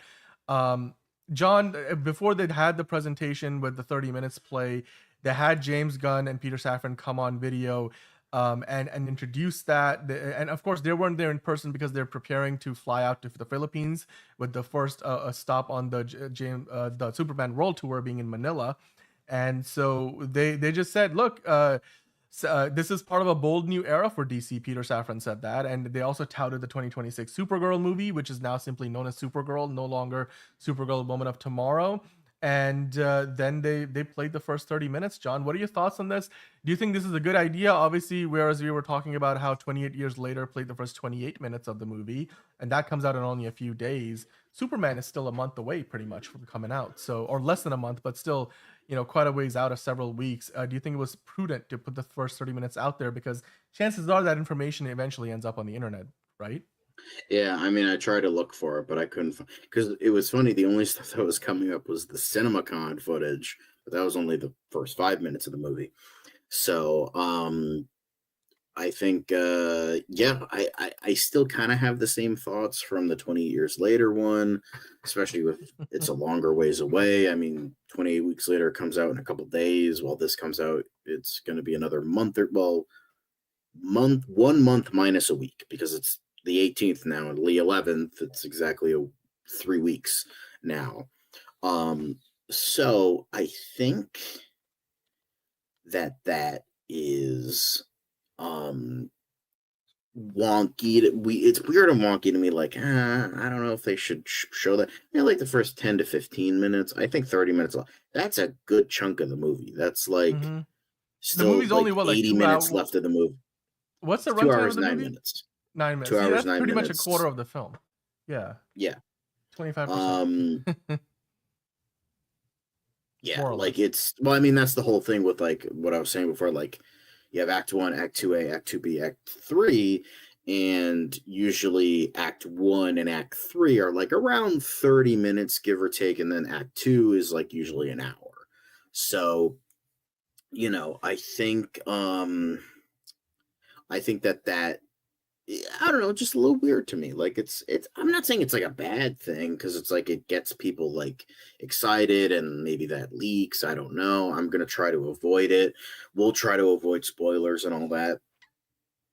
But I do know that the thing with Crypto leading him back to the fortress, Gunn did confirm in the Rolling Stone interview. I don't think we touched upon it.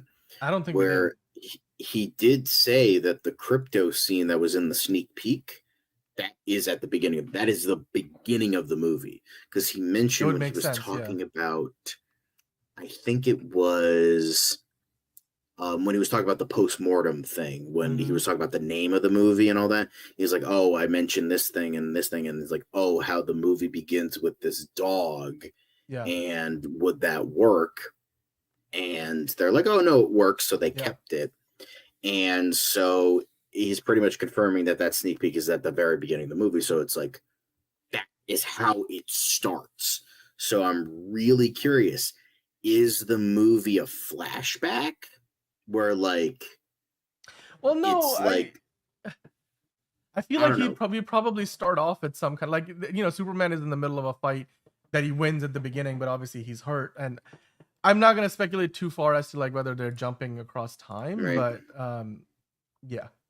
by the way, Frankie, to answer your question, we will review Superman across the entire week of release. It comes out in July, obviously, as we know, the first full week of July. We're both going to see, John and I, the early screening on July 8th. The movie drops on July 11th everywhere. Obviously, we won't give away the spoilers after we go see the early screening, so we will do a spoiler-free review. We will everybody on the show is going to be John, Bridget, Liz, myself. We're all going to do individual spoiler-free reviews, and then we'll do one on the DCU Daily episode the day that we go see the movie of the Amazon Prime premiere screening on Tuesday that week, the 8th, and then on that Friday, the 11th, once the movie's out, the final show of the week that we do on Fridays, we will do a full spoiler discussion with the movie. So we have a plan. It's gonna be all Superman all week long. And yeah, speaking of, I think, John, the beginning of the film, it has to be maybe the kaiju fight, right, or something to that effect, where Superman is hurt at the beginning. So, or maybe maybe if it is a flashback, I mean, James Gunn has done it with Guardians of the Galaxy Volume 3. What I did want to touch upon though, is the Manila. So the first stop on the world tour, John, they're gonna be stopping in Manila on June 19th, which is literally, a day from now. If you're watching live, it's June 18th. We started the show on June 17th. We've gone past the midnight hour, but yeah, so they're probably heading over to Manila right now as we speak. And there is a report going around that they might show the first pretty much half hour of the movie there too, at the Manila tour stop, John. So maybe the people who get to attend in Manila in the Philippines get a chance to see the first half hour of the movie as well. I don't know if any of you guys are watching, are gonna be there, but that's awesome, isn't it, John? What do you think? I think that's pretty cool. I think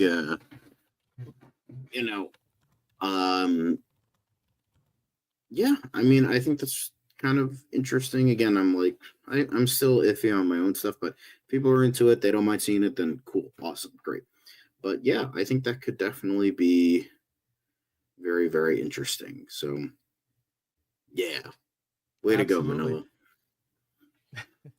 Yeah, the lucky folks in Manila get to see it. But I mean, John, there was one other thing I wanted to quickly touch, and that is that well, everything DCU is saying, I don't know what the source is, so take it with a grain of salt, but they were saying the first full press screening for Superman is going to be on July 7th, the day before the early Prime screening. So that Monday, the embargo lifts as well. So that must be a sign of confidence that, that they're going to lift the embargo on July 7th when they do the first press screening for Superman. That's the day before the average fan who has, I guess if you have an Amazon Prime membership, will get to see it, like the two of us, John. We're going to get to see it on the 8th, but some members of the press will see it on July 7th, and then they'll get to put their reviews up that same day.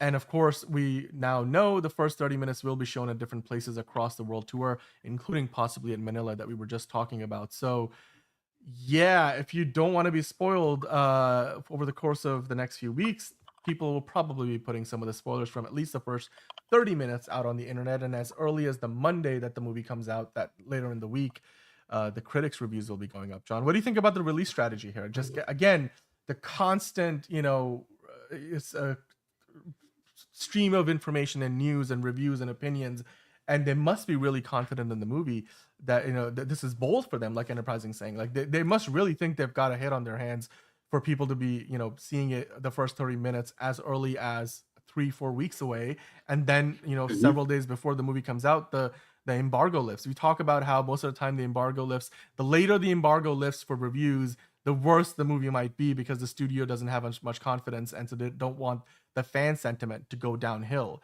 But this movie, they will have a good 4-day lead time before most people get to see it, and the reviews will be up. And I mean, and they can't even stop it once the early screenings happen on July 8th. All of that, I mean, what does that tell you about how much DC Studios and Warner Brothers Discovery love this movie and are confident in it? Yeah, I mean, clearly they're confident because the marketing is going through the roof. I could have told you that.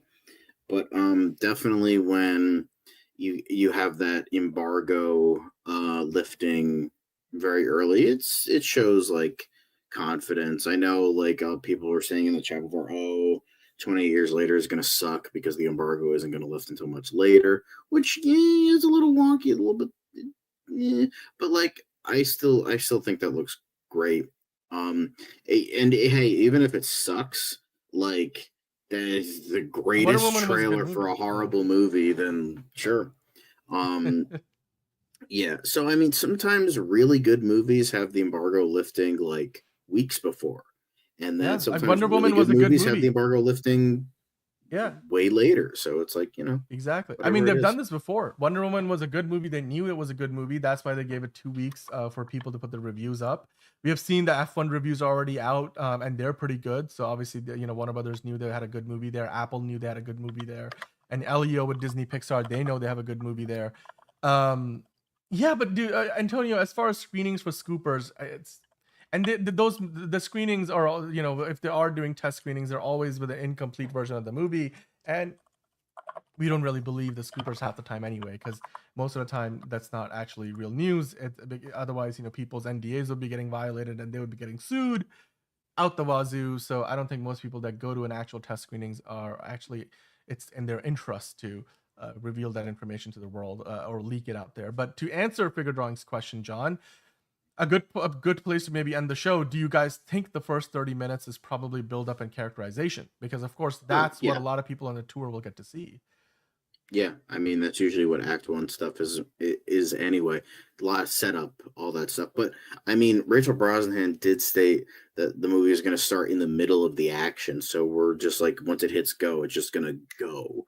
So I'm sure we're going to get obviously characterization and setup for this world, but it's still going to be like immediate. It's not going to be like an origin story. So boom, We're gonna start off with Superman in the middle of a fight of some kind, whether it's the kaiju or otherwise. But yeah, I do believe you're gonna have some like world building in the first 30 minutes, and I don't think anything truly consequential to your overall movie viewing experience comes in the first 30 minutes. Obviously, they have to establish this Superman, Crypto, Lois Lane, the Daily Planet, and all those things, Lex, Luthor, and everything. So we'll get to see a lot in the first 30 minutes, but probably not.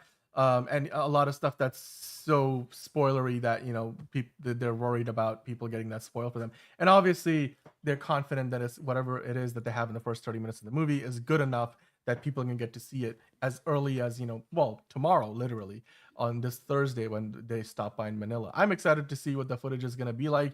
If you come across that information, we will try to bring it in, but with a lot of spoiler warnings. I know John doesn't even want to see it, so if John doesn't want to interact with it, then we will save it till we decide that we want to discuss it. You guys let us know in the comments down below whether you would like to talk about that. But in the meantime, guys, it's been a fantastic show, and as always, let us know in the comments down below what you think about all the news.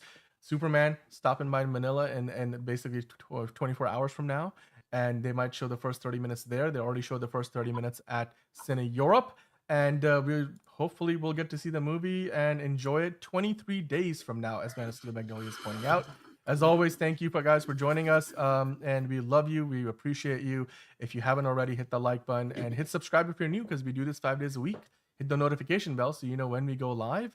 Tomorrow on the show, as some of you guys brought to our attention, there was some pieces of news we didn't even get into today. John has a clip that he wanted to share with us, which features basically Alex Garland talking about Elden Ring, and that is very interesting. So we'll get into that, the movie that he's directing and his approach to it. We're going to talk about that.